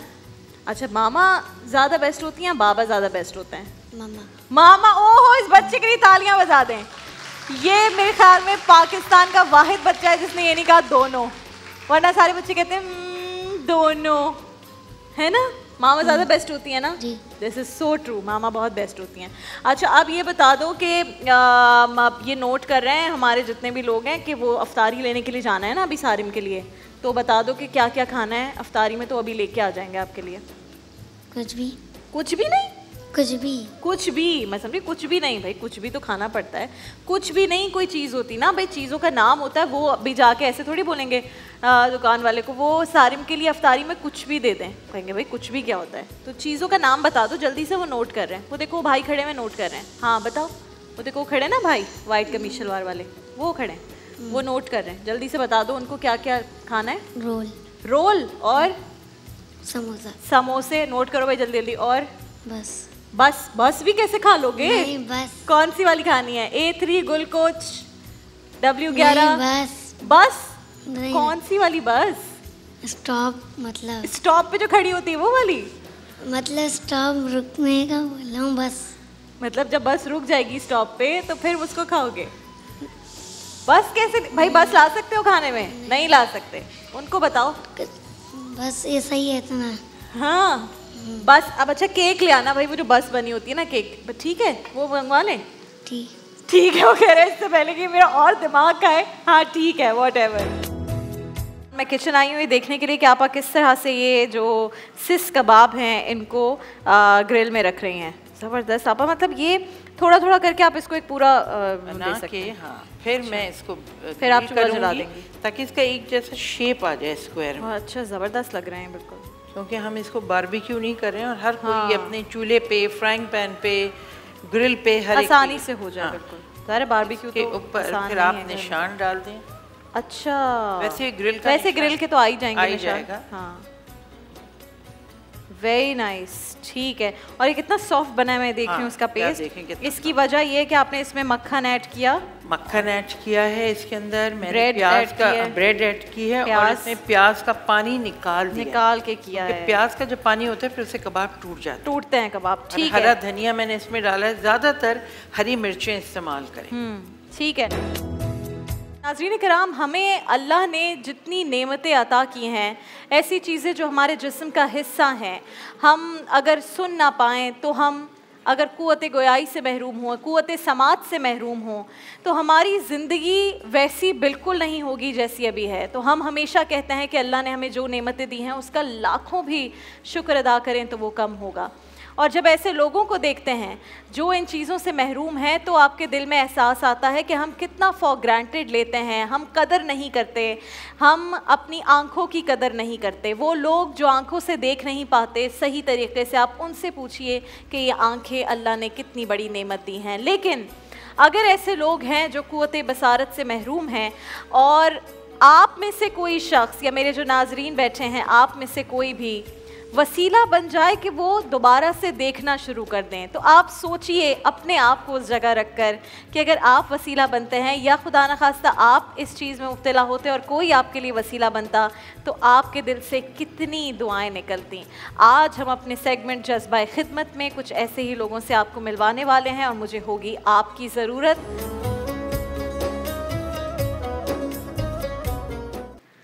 नाज़रीन किराम, पाकिस्तान में इस वक्त तकरीबन 2 करोड़ ऐसे अफराद हैं जो कि क़ुव्वत बसारत से महरूम हैं या नज़र की कोई भी उन्हें बीमारी है या वो सही तरीके से देख नहीं सकते। और अगर सिर्फ बच्चों की बात करें, इस वक्त तकरीबन 30 लाख बच्चे हैं पाकिस्तान में जिन्हें कोई भी क़ुव्वत बसारत से रिलेटेड कोई भी मर्ज़ है, यानी वो ठीक तरीके से देख नहीं सकते या फिर नाबीनापन है।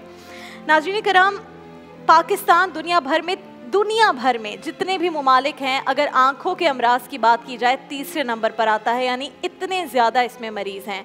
लेकिन अल्लाह का शुक्र है कि हमारे पास LRBT जैसे इदारे हैं जो कि सबसे ज़्यादा काम कर रहे हैं। पाकिस्तान में सबसे बड़ा इदारा है आँखों के मरज़ के जितने भी रिलेटेड ऐसे अमराज हैं उसका इलाज करने के लिए, और रोज़ाना तकरीबन LRBT में 1000 से ज़ायद ऑपरेशन होते हैं, जिसमें सबसे ज़्यादा मुस्तहिक लोगों के ऑपरेशन होते हैं। हमारे पास LRBT के CEO नजमुल साकिब साहब मौजूद है। मैं चाहती हूँ LRBT के लिए और इनके लिए बहुत सारी तालियां बजाएं हमारी ऑडियंस। हम नजमुल साकिब के पास जाएंगे, सर के पास, और बात भी करेंगे इनसे, लेकिन LRBT के ही कुछ पेशेंट्स यहाँ पर मौजूद हैं। एक हमारे पास फैमिली है जिनके 2 बच्चे हुसैन और मुख्तार, दोनों की आंखों में सफ़ेद मोतिया या फिर आप कह लें कॉर्नियल ओपेसिटी भी इसे कहा जाता है, यानी जो कॉर्निया होता है हमारी आंख का उसकी तब्दीली। सही मैं कह रही हूँ नजमुल साकिब साहब? जी जी, ये बिल्कुल इसी तरह से। और साथ में हुमा भी है, उनका भी है। पहले मैं हुमा से बात करती हूँ। अस्सलाम वालेकुम हुमा। वालेकुम सलाम। आप क्या हुआ बेटा, किस तरह से ये आंख की कॉर्निया डैमेज हुआ आपका? स्कूल जा रही थी ना, चोट लग गई थी, गिर गई थी। आप खुद गिर गई थी तो ये आंख पे लगी चोट? हाँ। तो अब फिर क्या दर्द होता है या ये डैमेज होने के बाद दर्द होता है? और अब सही नहीं देख सकती हो इस आंख से? नहीं, थोड़ा थोड़ा देखती हूँ। थोड़ा थोड़ा नजर आता है। और दूसरी आंख ठीक है ना? अच्छा अच्छा है, दूसरी वाली आंख ठीक है। हाँ, इनके वालिद साहब से मैं बात करती हूँ। अस्सलाम वालेकुम। मुझे बताइए कि ये जाहिर है ये जो होता है आंख का ये वाला इलाज ये बहुत महंगा होता है, लेकिन आप LRBT तक अल्हम्दुलिल्लाह पहुँचे। के पास जब आए हम, 1 रुपया टेस्ट का खर्चा नहीं हुआ है, किसी चीज़ का कोई खर्चा नहीं हुआ है अभी तक। जितनी टेस्ट लिए सब कुछ इलाज चल रहा है LRBT की सहायता से चल रहा है। ज़बरदस्त।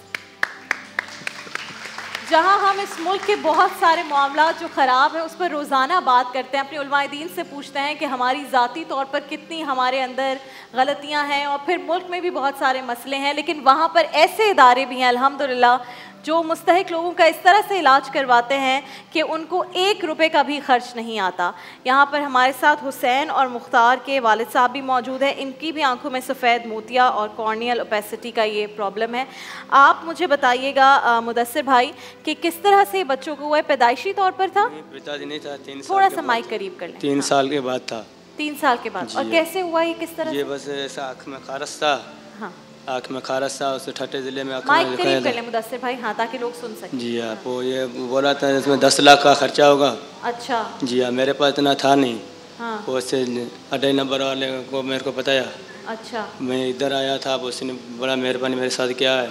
आँखों का ऑपरेशन हो जाएगा बोलता है, बस को पाँव का दर्द है, सीने में रक्त का कमी है। मेरे पास तो कुछ भी नहीं। ठीक है। जिधर मैं रहता हूँ वो अभी मेरे को निकाल दिया। तो आपको कैसे पता चला LRBT का?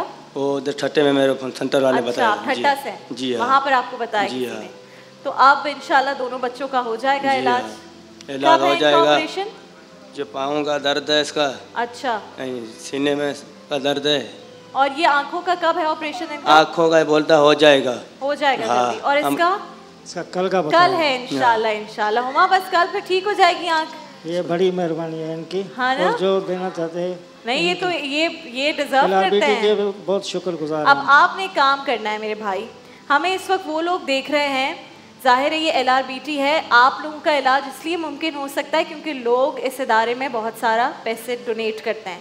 मैं चाहती हूँ आप बताएं कि आपकी बेटी का इलाज हो रहा है, इस तरह कितने बच्चों की जो आंखों का अंधेरा है वो दूर करता है LRBT, तो आप वो उस कैमरे में बताएं लोगों को। ये हम LRBT के बहुत शुक्रगुजार हैं, और जितने ये लोग दे रहे हैं हत्या, ये उनकी मेहरबानी है, क्योंकि आप लोगों का भला हो रहा है। क्योंकि ये सबका भला है। मेरी बेटी तो है, एक ही है, मैं तो कर रहा हूँ, दूसरों के कितनी बच्चियाँ बेटे होंगे जो परेशान होंगे। बहुत शुक्रिया। देखें, मैं चाहती हूँ कि आप लोगों को उन वो लोग आपको खुद बताएं जो जिन्हें फ़ायदा हो रहा है किसी इदारे से। ये वो इदारा है, हमने पिछली ट्रांसमिशन में भी आपको इस इदारे के बारे में, और आप लोगों ने बढ़ चढ़ कर हिस्सा लिया, आगे बढ़कर डोनेशन की। मैंने नजम भाई से पूछा भी कि कितना इलाज होगा एक बच्चे पर। LRBT में जो एक्सपेंस आता है ये कॉर्निया को चेंज करने का या इसको दुरुस्त करने का, वो होता है 70,000। अब ये 70,000 रुपये जो मुखैर हजरात मुझे देख रहे हैं उनके लिए ये कोई मैटर नहीं करती चीज़, और 70,000 रुपये आसानी से। लेकिन आप सोचें कि किसी एक मासूम बच्चे, किसी इंसान के जो आंखों का अंधेरा है वो ख़त्म हो जाएगा। आप एक रोशनी लेकर आ जाएंगे उसकी आंखों में। जो क़ुव्वत बसारत से महरूम है बच्चे, देखना शुरू कर देंगे, सही तौर पर देखना शुरू कर देंगे। और सिर्फ इसकी क्या कीमत है? 70,000 रुपये। तो सबसे कीमती चीज़ अगर इस दुनिया में है तो वो सबसे कीमती चीज़ एहसास है। और अगर आपको एहसास हो जाए इन बच्चों का और ऐसे लोगों का, ऐसी फैमिलीज़ का, मैं तो हमेशा एक बात सोचती हूँ, कहती हूँ, अगर मैं कभी किसी की मदद करूँ तो एक चीज़ जहन में होती है कि क्या पता कि कल मैं इनकी जगह पर हूँ। फिर जब मेरा हाथ मांगने वाला हो तो कोई मुझे ना दे तो मुझे कैसा फ़ील होगा। तो ये LRBT का जो ऑर्गेनाइजेशन है, इसमें जितना हो सके आप दें, जितनी डोनेशन कर सकें आप इसमें भेजें, ताकि आपके वसीले से, आपके भेजे हुए पैसों से इस तरह के मुस्तहिक लोगों को जो है यहाँ तक पहुँचे, इन तक डोनेशन और इनकी जो है मदद हो सके। अस्सलाम वालेकुम, हमारे साथ एक कॉलर मौजूद हैं। कौन, कहाँ से बात कर रहे हैं? अस्सलाम वालेकुम जी। वालेकुम मिसेस शहारत मसूद बात कर रही। जी मिसेस शहारत, कहिए। आप राबिया बहुत अच्छा प्रोग्राम कर रही हैं। मुझे तो खैर इतना वो नहीं होता, लेकिन आज मैं देख रही थी, इत्तेफाक ऐसा है कि आज आंखों के ऊपर बात हो रही थी। जी जी। और बड़ी मुझे खुशी हुई। साकिब साहब भी यहाँ बैठे हुए हैं। जी जी। और मेरा तो LRBT से बहुत पुराना ताल्लुक है। अच्छा। ज्यादातर मैं आंखों पे ही जो है ना, आंखों का ही ट्रीटमेंट कराती हूँ। अच्छा। मुझे 5-6 साल हो गए हैं, बल्कि लायंस क्लब इंटरनेशनल से मेरा ताल्लुक है। अच्छा अच्छा। तो हमारे तो क्लब की प्लेट भी लगी हुई है। अच्छा, जबरदस्त जबरदस्त। तो अभी मैं ये बच्चों को देख रही थी। साकिब साहब अस्सलाम वालेकुम। वालेकुम सलाम जी। कैसे हैं? ठीक ठाक हैं आप? बिल्कुल, आप बताइए कैसी हैं? बस शुक्र अल्हम्दुलिल्लाह। आपकी अक्सर यही मुलाकात होती है मेरी जियो की स्क्रीन पर, ट्रांसमिशन में। आज देख रही थी तो मैंने जब आपका सुना तो मैंने कहा मैं साकिब साहब को यही जरा बता दूं। साकिब साहब, मैं 10 कॉर्निया ग्राफ्टिंग जो है ना वो मैं डोनेट कर रही हूँ। Thank you very much. जिसमें से ये 2 बच्चे जो हैं इनका ट्रीटमेंट करा दें। ये मुख्तार और हुसैन दोनों का? हुसैन और मुख्तार, ठीक है जी। हुसैन और मुख्तार दोनों के लिए ग्राफ्टिंग जो है ना साकिब भाई, आपने ना जब आप लाइन अप करेंगे ना, जैसे आप करते होते हैं हमारे पेशेंट जी, तो जब उनकी सर्जरीज होने लगेंगी तो आप इतना काइंडली बता दीजिएगा कि कौन सी डेट को करें, then I will be there. Thank you so much Mrs Basharat. आप अपना मुझे कांटेक्ट डिटेल्स अभी हमारी टीम जो है मिसेस बशारत की कांटेक्ट डिटेल्स भी ले लें और हम नजमुल साकिब साहब को यहाँ पर ही प्रोवाइड कर देंगे। तो अगर जियो की स्क्रीन एक रास्ता बनती है इस कांटेक्ट का, जहाँ से 10 बच्चों का जो है वो कॉर्निया का ये जो इम्प्लांट है या जो भी मेडिकल लैंग्वेज में कहते हैं, तो ये हमारे लिए जो है बहुत खुशी की बात है। और हमारे जो ये बच्चे यहाँ पर हैं, वैसे तो आप लोग का देखें अब इलाज की बात हो गई अल्हम्दुलिल्लाह, 10 पेशेंट्स की बात कर ली और कल तो हुमा का इंशाल्लाह ऑपरेशन भी हो जाएगा। हुमा बिल्कुल ठीक हो जाएगी, है ना।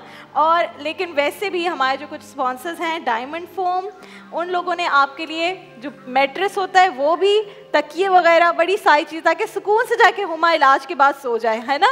और ये दोनों भी, वो भी आपके साथ जाएंगे। फिर अबीर नूर गाय पावर वॉश, करशी जामे शीरी, ठंडा ठंडा शरबत बना के पीना करशी का, हिमानी की ज़बरदस्ती चीज़ें हैं वो फेस पे लगाना, पिकासो, ये सारे गिफ्ट्स आपके साथ जा रहे हैं आज, ठीक है, क्योंकि हमारे बड़े ज़बरदस्त स्पॉन्सर्स हैं और कोई भी यहाँ से आता है तो खाली हाथ नहीं जाता, ठीक है। हुमा और हुसैन मुख्तार सब के लिए गिफ्ट जा रहे हैं। हम कुछ बात करते हैं नजमुल साकिब साहब से। नजम साहब, ये आपको कैसा फील होता है मुझे बताएं। मैं तो कभी कभी ज़ाहिर है आपसे जो यहाँ पर मुलाकात होती है, लेकिन जब आप ऐसे लोगों से मिलते हैं जिन्हें बिल्कुल होप ना हो कि ये इलाज हो जाएगा और फिर वो इलाज हो जाए और इस इदारे से हो, वो खुशी मुझे ज़रा शेयर कीजिए, मैं बड़ा समझना चाहती हूँ क्या फ़ील होता है। देखिए हुमा, मैं 15 साल पहले रिटायर हुआ ना, तो फिर मैंने इनके साथ वॉलंटियर करने की इंतजा की तो उन्होंने एक्सेप्ट कर ली। तो ये देखें कि और जो मैंने की क्यों, उसकी वजह से ये थी कि मैं एक दफ़ा इनके अस्पताल गया। अच्छा। कुछ मैं करवा रहा था किसी हाँ, और आदमी का इलाज, किसी पेशेंट को आप लेकर गए थे, ठीक है। तो वहाँ जिस तरह उनका बर्ताव था, कितने प्यार और मोहब्बत और दर्दमंदों से इस्तेमाल उनके साथ उनका बर्ताव जो था वो बहुत अच्छा, मुझे बहुत पसंद आया। दूसरा ये कि वहाँ एक बच्ची बैठी हुई थी, स्लाइटली यंगर देन वो हुमा से उससे ज़्यादा छोटी, वो मेरे ख्याल कोई 4 या 5 साल की होगी। उसने अपने माता को कभी नहीं देखा था, वो देख ही नहीं सकती थी। अच्छा, यानी कि by birth she was blind. By birth blind थी। उसका सर्जरी हुई और उस वक्त जब आंखों पे से पट्टी खुली ना, तो बच्ची ने यूं करके देखा, फिर बंद कर दी आंखें, फिर खोल के देखा, फिर अपनी वांदा को देखा जिसकी सिर्फ खुशबू सूंघती थी, शक्ल कभी नहीं देखी, तो वो उसको यूं पकड़ के नब। तो ये खुशी जब हुई ना, ये देख के मैंने कहा बस मैं इधर ही रहना है, इधर ही रहना। अल्हम्दुलिल्लाह, अल्हम्दुलिल्लाह। मैं सिर्फ ये कह सकती हूँ कि अल्लाह इनके काम में और बरकत डाले और लोग यहाँ से सेहतियाब होकर जाएं। और ये तो मुफ्ती साहब देखना, ये जो एक नेमत अल्लाह ने हमें आंखों की दी है, तो इतनी बड़ी नेमत है। कुछ देर के लिए अंधेरा हो जाए कमरे में या आपकी आंख में कुछ चला जाए, कैसा इंसान हड़बड़ा सा जाता है, परेशान हो जाता है। और ऐसे लोग फिर जो सारी ज़िंदगी नहीं देख सकते, उनके लिए ये काम करना है कितना बड़ा ये तो मैंने पहले भी एक दफ़ा इस ट्रांसमिशन में आपके सामने बात आई थी, तो कहा था तो मौजज़ा है। हज़रत ईसा अलैहिस्सलाम को मौजज़ा दिया गया था कि नाबीना की आंखों पे हाथ रखते बीना हो जाता था। इसी तरह हज़रत यूसुफ अलैहिस्सलाम के वालिद साहब हज़रत याकूब अलैहिस्सलाम उनके अपने बेटे के फ़िराक के अंदर रो रो के बिनाई आपकी चली गई थी। तो जब वो मुलाकात का लम्हा आया तो हज़रत यूसुफ अलैहिस्सलाम ने फरमाया था इज़हबू बिक़मीसी हाज़ा फ़अल्क़ू अला वजही अबी अति बसीरा, मेरी कमीज़ ले जाओ मेरे वालिद साहब के चेहरे पे डालो तो उनकी बिनाई लौट आएगी। तो ये तो वो काम करते हैं माशाल्लाह, जो मौजज़ा वाला काम अंबिया किराम का मौजज़ा काम है। अल्लाह आपको और तरक्की और कामयाबी दे इंशाअल्लाह। अल्लाह पाक कराते हैं, बेशक अल्लाह पाक करवाते हैं, अल्हम्दुलिल्लाह अल्लाह पाक करवाते हैं। हम आप ये कोई भी लोग हैं, ये पूरा चैनल बस ये वसीला है। और मैं कहती हूँ हम खुशकिस्मत हैं, बहुत खुशकिस्मत हैं कि लाखों करोड़ों में से CEO कौन बने, किनके थ्रू हो रहा है ये काम, और उस बच्ची को और उस लम्हे को कौन देख सका, आप देख सके। तो सारी टीम मिलके करती है। बिल्कुल बिल्कुल सही बात है। नजमुल साकिब साहब बहुत शुक्रिया, आप यहाँ पर आते हैं और आप जो काम कर रहे हैं इन लोगों के लिए, अल्लाह करे कि वैसे तो पाकिस्तान अगर तीसरे नंबर पर है, पाकिस्तान बहुत नीचे चला जाए इस लिस्ट में इन अमराज के हवाले से, लेकिन जितने लोग हों आपके दायरे से उनका ये ऑपरेशन होता है, उनका इलाज होता है, अल्लाह आपको इसका अजर देगा। पूरी जो आपकी टीम है, पूरी जो ऑर्गेनाइजेशन है, अल्लाह आप लोगों को इसका अजर देगा। मैंने आपसे कहा कि अब जब हम वापस आएंगे आपको मिलवाएंगे जियो की मेहमान से। रोज़ाना आप अपने पसंदीदा स्टार्स को जो टीवी स्क्रीन पर छाए होते हैं, आप उनसे मिलते हैं यहाँ पर। आज भी जो हमारे साथ जियो की मेहमान है, बहुत ही बासलाहियत अदाकारा है।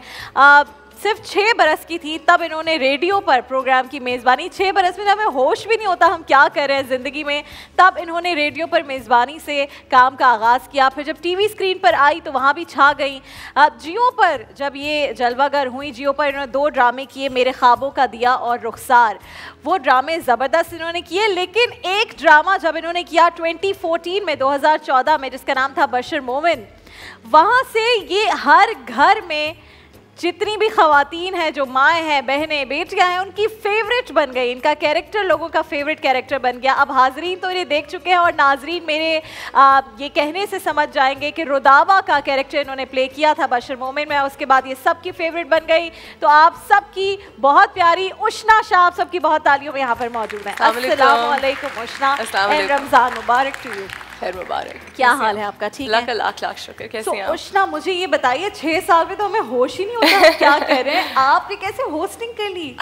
मेरी वैसे सच बताऊं तो इसमें मेरा कोई कमाल नहीं था। मेरी अम्मा का एक शो था, अच्छा, फैमिली प्लानिंग पे, तो वो बैठती थी और मुझे स्क्रिप्ट देती थी। इसमें ताहिरा, हाँ जी, और वो मुझे बताती थी कि इसको ऐसे ऐसे ऐसे बोलना है और मैं बस पढ़ती रहती थी और मुझे उस वक्त शायद समझ भी नहीं आ रही थी कि मैं इतना क्या कर रही थी। तो इसमें ताहिरा आंटी का और फिर आपकी बहन इरसा, मेरी बहन इरसा, तो उन दोनों की वजह से, क्योंकि वो बहुत सीनियर फनकार रहे हैं ज़ाहिर है शोबिज़ के भी, उनकी वजह से ये हुआ कि आपने भी आना है टीवी इंडस्ट्री में या फिर परफॉर्मिंग आर्ट्स में? शायद क्योंकि इसीलिए घर पे एक एनवायरनमेंट तो थी थिएटर की और एक्टिंग की, टेलीविजन की, और वैसे भी मुझ में थोड़ा सा एक परफॉर्मेंस का कीड़ा था हमेशा से। बट 6 साल की उम्र से पहले भी, ये मैं कई दफ़ा इंटरव्यूज़ पे कह चुकी हूँ कि जब मैं 3-4 साल की थी, उससे भी छोटी, मैं वो दुपट्टों की साड़ियाँ लपेट के खबरें पढ़ती थी और कभी वो ब्यूटी एंड द बीस्ट की पूरी कास्ट इन एक्शन घर पे मैं करती थी, तो आई वाज ऑलवेज चल रहा होता था एक्टिंग, चाहे उस वक्त कोई देख रहा हो या नहीं. Yes, so you were always a performing I was वाला always a performer. अच्छा, जबरदस्त.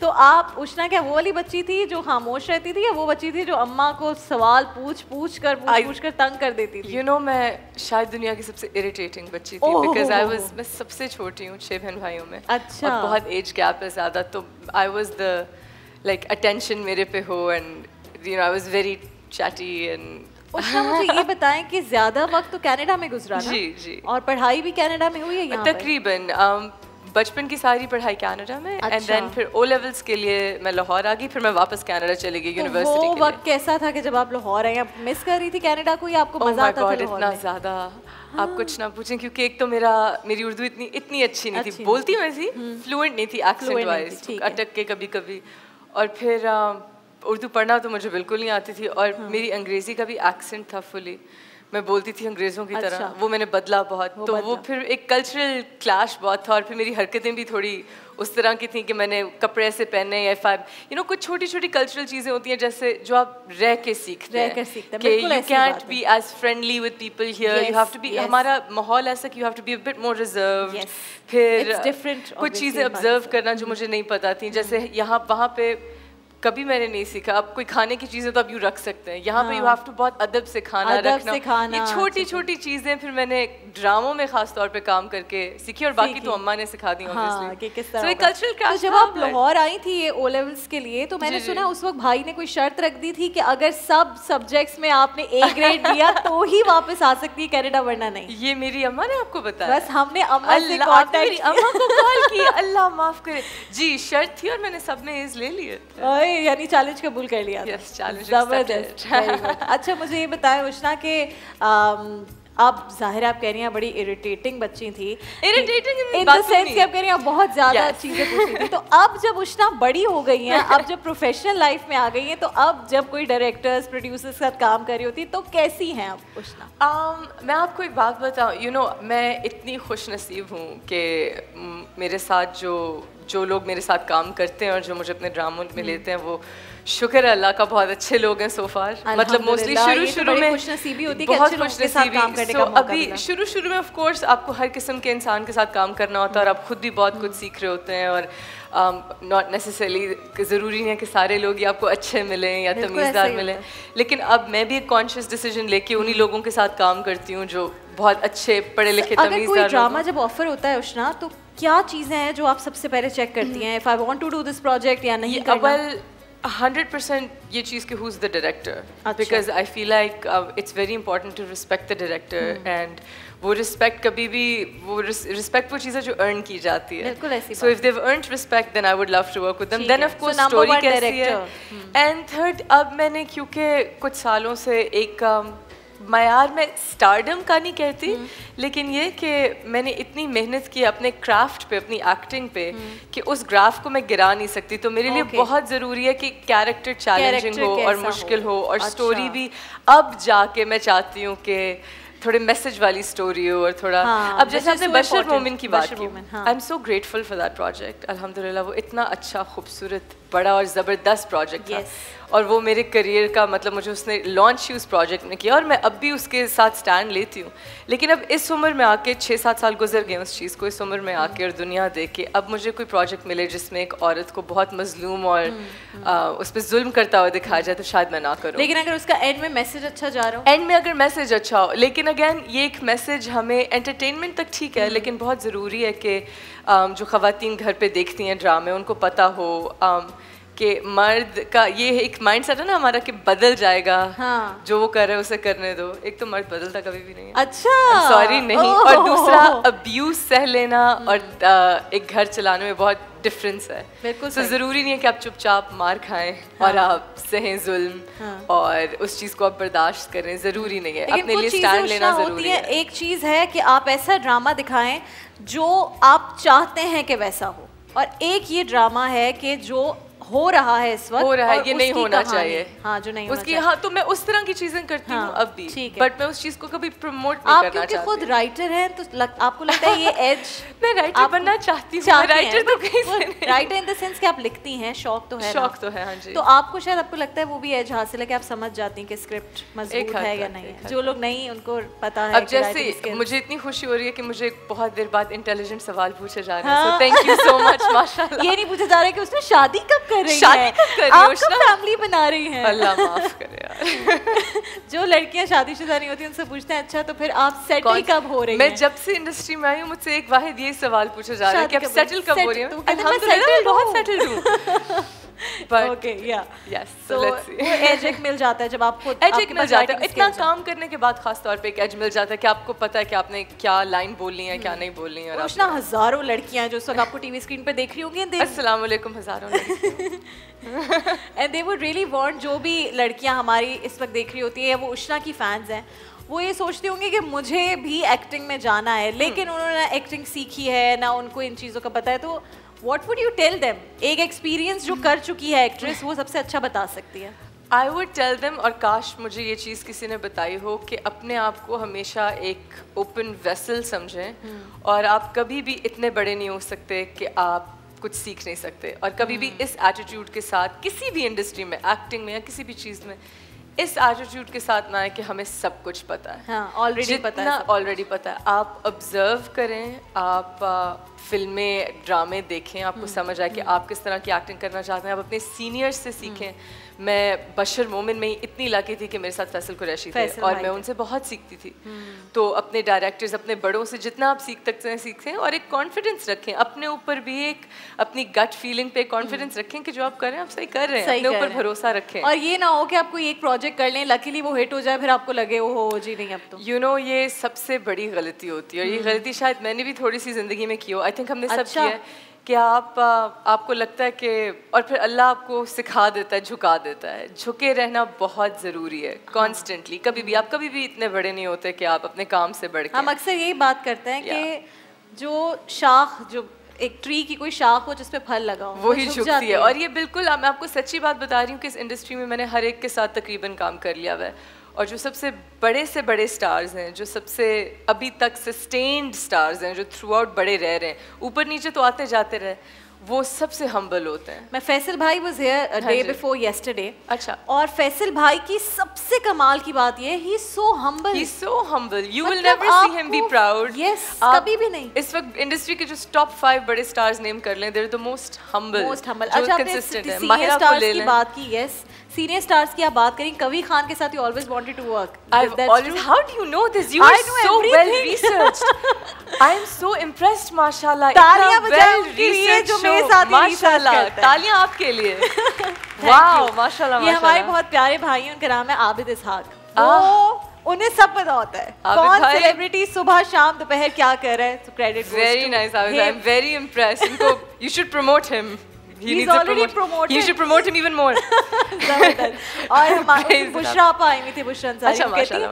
तुम्हें कहाँ से पता चल रही है सारी बातें? मैंने कहा बस honestly कहाँ से पता चल रही है? तो आप बताएं, कभी खान के साथ अब काम करने का मौका मिला या नहीं? नहीं मिला, and I'm so upset because मेरी अम्मा ने उनके साथ, मेरी अम्मा उनकी मेरे ख्याल है बीवी भी बन चुकी हैं, बेटी भी बन चुकी हैं, शायद बहन भी बन चुकी है, लेकिन इनको नहीं मिला। मेरी बहन भी, I have never worked with him. After Ramzan हम जियो पे कोई शो करते हैं जिसमें आपको और कभी खान को साथ मुझे कभी अंकल के साथ बुलाएं, ये तो हो जाए ऑन स्क्रीन साथ बैठे। वो तो एक एसेट है सबसे बड़ा। वो मतलब जब पाकिस्तान में टीवी नहीं था, सिर्फ रेडियो था, तब से वो हमारी इंडस्ट्री में हैं। तो भाई हमारे सेगमेंट होता है नन्ही सी ख्वाहिश, भाई इनकी नन्ही सी ख्वाहिश पूरी कर। I want to work with कभी अंकल। ठीक है, और आज है उष्णा, क्योंकि अब मैं आपको लेकर जा रही हूँ अपने नन्हे मेहमानों की तरफ, जो के हैं, एक्साइटमेंट देखो जरा इनकी, माशाल्लाह। अब क्या कहते हैं जब गेस्ट आते हैं? अस्सलाम वालेकुम। और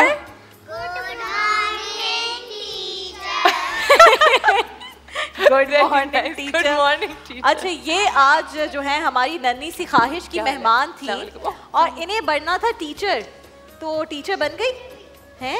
नहीं बनना टीचर? वो कह रही भाई बहुत शरारती बच्चे, मैं टीचर नहीं बन रही। आई थिंक बचपन में हर एक को टीचर बनना होता है, सबको बनना होता है टीचर। लेकिन फिर आप ये सोच लो कि आप लोगों को सुबह सुबह उठना होता है ना स्कूल के लिए, वो यार सबसे मुश्किल तो ये चीज फिर खत्म हो जाती है एक उम्र के बाद। अगर आप टीचर बन गए तो फिर भी उठना पड़ेगा। Everyone used to tell me कि ना मॉर्निंग शो करें। मैं कहती थी यार मॉर्निंग शो मैं जरूर करूं, लेकिन मैं सुबह उठ ही नहीं सकती। मैं सुबह नहीं उठ सकती, बिल्कुल नहीं। मैं भी नहीं। मैं शायद 2-3 दिन उठ जाऊंगी, उसके बाद मुझसे नहीं उठा। सच्ची बात बताऊं, क्योंकि मेरा शूट स्केड्यूल तो बड़ा क्रेजी होता है, लेकिन ये मुझे भी ये लगता था। फिर बीच में मैंने अपनी रूटीन थोड़ी चेंज की, हो गई चेंज, और मैंने कोशिश की मैं एक मॉर्निंग पर्सन बनूं। और जब मेरी शूटिंग क्रेजी नहीं होती और मैं बन जाती हूँ, इससे बेहतर कोई चीज ही नहीं। अच्छा नहीं, मैं अर्ली मॉर्निंग पर्सन नहीं बन सकती। लाइक 7 o'clock उठे, जिम जाए, नाश्ता करें, आपका पूरा दिन इतना प्रोडक्टिव। अच्छा, आपको फिर टाइम भी ज्यादा लगता है कि टाइम ज्यादा हो गया है ना? पूरे दिन में आपको लगता है कि you have more time to do things. अगर आप उठेंगी 12 बजे तो फिर कैसे होगा? अच्छा भाई, हमारे ये जो बच्चे मन के सच्चे ये कुछ खतरनाक सवाल करते हैं, तो आज उषा से कौन सवाल करेगा? क्या नाम है शो का? हाँ, बच्चे मन के सच्चे। मेरा जो शो था, मैं जब 6 साल की थी, दैट वाज बच्चे सबसे अच्छे। बच्चे, वाह भाई, बच्चे सबसे अच्छे भी और बच्चे मन के सच्चे भी। हाँ हाँ जी, पूछो, तुम पूछो पहले सवाल। माइक दे दो इसको। हाँ पूछो, तुमने पूछना पहले। ओके मिस कैसी हैं? मैं कैसी? बड़ा मुश्किल सवाल है। मुझे भूख लग रही है बेटा, आप कैसी? रोजा लग रहा है। हाँ बताओ। आपसे एक क्वेश्चन पूछूं? हाँ जी पूछो पूछो। जुगनू रात में चमकते हैं, वो दिन में क्यों नहीं चमकते? हाँ, मेरे ख्याल से शायद चमकते हैं, लेकिन धूप की वजह से उनकी चमक नजर नहीं आती। हाँ, मेरा ख्याल है कि सूरज की किरणों में शायद उनकी चमक नजर नहीं हाँ, आती। शायद इसलिए चमकते तो हर वक्त रहते हैं। शायद मैं गलत भी हो सकती हूँ। हाँ, अच्छा आपके क्या है? Thank you. वेलकम। पूछो भाई सवाल, तुम पूछो। इतना अच्छा हेयर स्टाइल बना के आए। नजर आता है उनकी फैमिली कहाँ होती है? इधर मुझे देखो। हाँ, चंदा मामा नजर आता है, लेकिन चंदा मामा की फैमिली कहाँ होती है भाई? हाय, एक तो ये आपने देखा है, मैं सबको बताती हूँ, जो चंदा है वो मामा क्यों है? क्योंकि अम्मा ने सिखाया है तो मामू बना दिया, अब्बा ने नहीं सिखाया वरना वो चाचू बनाते। That is a very good point. ये मैंने खुद इजाद की ये बात। चंदा मामा की फैमिली होती है ना, छोटे छोटे स्टार्स। हाँ हाँ हाँ, छोटे छोटे स्टार्स में मेरे ख्याल से चंदा मामा इतने ब्राइट होते हैं कि उनकी फैमिली फिर छुप जाती है उनके पीछे, है ना? वो छुपा के रखते हैं ना, छुपा के रखते हैं, छुपा के रखते हैं, फैमिली को सेफ रखते हैं शायद किसी ट्राइबल एरिया से नजर नहीं आने देते। और दूसरी बात, चंदा मामा तो यहाँ पे आते हैं ड्यूटी करने ना रात में, तो ड्यूटी करने आते हैं तो बाबा कभी ड्यूटी करने जाए तो फैमिली को थोड़ी लेके जाते हैं। जैसे सवाल है वैसे ही जवाब मिलेंगे। तो पूछ लो भाई। हाँ, वालेकुम सलाम। उषा से मुझसे है सवाल। आपसे। अल्लाह खैर। हाँ बताएगा ये कौन है? प्यारी बातें करती हैं, बच्चों पर वो मरती हैं, गिफ्ट्स भी देती हैं, हमारे दिल में रहती हैं। I think it's Rabia Anam, है ना? वाह, मतलब मेरे लिए पहेलियां पूछ रहे हैं यार। तो मेरी तारीफें जो कर रही हूँ, मैं तुम्हें वही गिफ्ट दूंगी जो सबको मिलता है, ये याद रखना। सही है? हाँ भाई तुम पूछो, क्या सवाल है? आप कभी नींद में चलती थी? नींद में चलती थी कभी?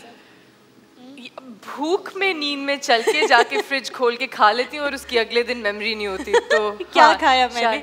जो फ्रिज में होता है। आपने कभी ऐसे किया? ओहो भाई, जो लेट नाइट क्रेविंग्स है वो तो खतरनाक होती है। Late night craving, sugar craving, जो भी मिल जाए। नहीं, शुगर क्रेविंग्स, जंक क्रेविंग्स। मेरी एक ड्रॉअर है जिसमें हर किस्म के जो गंदे किस्म के चिप्स वगैरह होते हैं, क्रैकर्स। हाँ, तो वो जब बिल्कुल मैं छुप के खाती हूँ और बस फिर सोचती हूँ कि क्या हुआ, किसने खाया किसने नहीं खाया। अच्छा, यहाँ से कौन पूछेगा? हाँ, अस्सलाम वालेकुम। वालेकुम सलाम।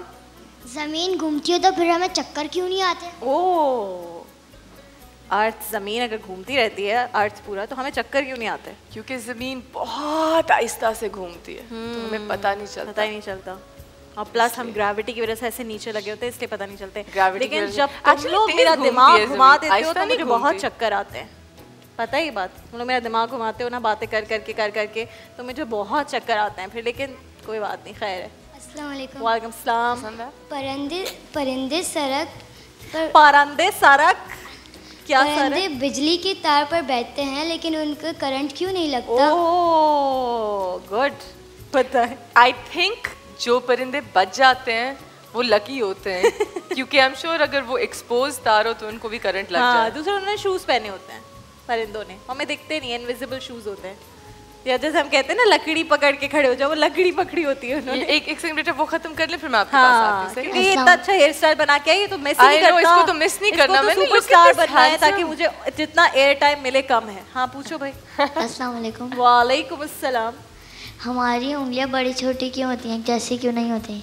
क्या होती हैं? हमारी उंगलियां बड़ी छोटी क्यों होती हैं, जैसे क्यों नहीं होती? हमारी उंगलियां बड़ी छोटी क्यों होती हैं?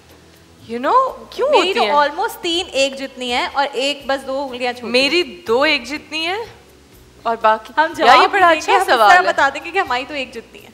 हाँ ये बहुत अच्छा सवाल है। छोटी बड़ी होती है कि जब हम देखते हैं, हम लोगों को कहते हैं हर इंसान एक जैसा नहीं होता, तो हम किसकी एग्जाम्पल देते हैं कि सारी उंगलियां बराबर नहीं होती, इसलिए इंसान भी डिफरेंट होता है, उंगलियां भी एक एग्जाम्पल सेट की गई है। लेकिन उनकी अहमियत एक जितनी होती है क्योंकि हमारी सब उंगलियां बहुत इम्पोर्टेंट है। कोई एक भी उंगली ना हो, खुदा ना खास्ता किसी की, तो उसका हाथ मुकम्मल नहीं होता, इसलिए हर इंसान की बहुत अहमियत है। अगर किसी एक इंसान को भी तकलीफ हो तो पूरी इंसानियत को तकलीफ होती है।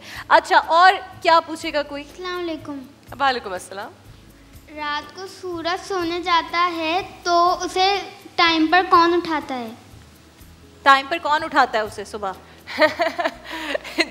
जिन्होंने आपको साइंस लेसन दिया है उनको वो उठाते हैं जो उष्णा को सुबह उठाते हैं जिम के लिए कि उठ जाओ जल्दी से बाहर जाओ। चंदा मामा को घर जाना होता है ड्यूटी के बाद, वो उठाते हुए जाते हैं कि भाई उठो मुझे जाना है। अच्छा मैं एक, लेकिन इन सवालों के असली जवाब प्लीज गूगल कीजिएगा। हाँ, प्लीज गूगल करिए, उष्णा नहीं गूगल करिए। अच्छा एक मैं सवाल पूछूंगी, हाँ तुम पूछो फिर मैं सबसे पूछूंगी एक सवाल। कपड़े सूख जाते हैं तो पसीना क्यों नहीं सूखता? धूप में कपड़े सूख जाते हैं, पसीना क्यों नहीं सूखता? आपका नहीं सूखता? आपका एक स्पेशल सुपरचार्ज पसीना जो नहीं सूखता, या आप चेक करवाएं। सूख जाता है पसीना, सबका सूख जाता है भाई, पसीना ड्राई हो जाता है ना एयर में, क्योंकि ज्यादा पसीना आता है। हाँ पसीना इज गुड एक्चुअली हेल्दी। अच्छा मुझे एक मैं सवाल पूछूं, जो बच्चा बताएगा उसको एक अच्छा सा गिफ्ट मिलेगा पिकासो वाला, ठीक है? मुझे ये बताओ कि एक हाथी और चूंटी होते हैं और वो हाइड एंड सीक खेल रहे होते हैं, छुपन छुपाई खेल रहे होते हैं, तो हाथी भागता हुआ जाता है और एक घर के अंदर छुप जाता है, बट चूंटी को पता चल जाता है कि किस घर में छुपा है। कैसे पता चलता है? कौन बताएगा? बताओ। हाँ क्योंकि वो बहुत मोटा होता है। बहुत मोटा क्या भाई, घर के अंदर होता है ना, मोटा हो तो क्या हुआ? उसके मोटे मोटे पाँव होते हैं तो नहीं, घर के अंदर होता है ना, मोटे पाँव कैसे बाहर होंगे? घर के अंदर है वो।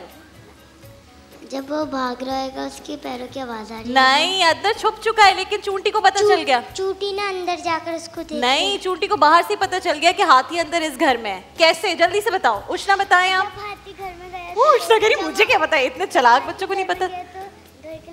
नहीं, चूंटी को ऐसे पता चला कि फिंगरप्रिंट्स भी नहीं भाई, ऐसे पता चला चूंटी को कि हाथी अंदर घर में है, क्योंकि हाथी के जूते बाहर पड़े हुए थे, वो जूते उतार के अंदर गया था तो उसको पता चल गया।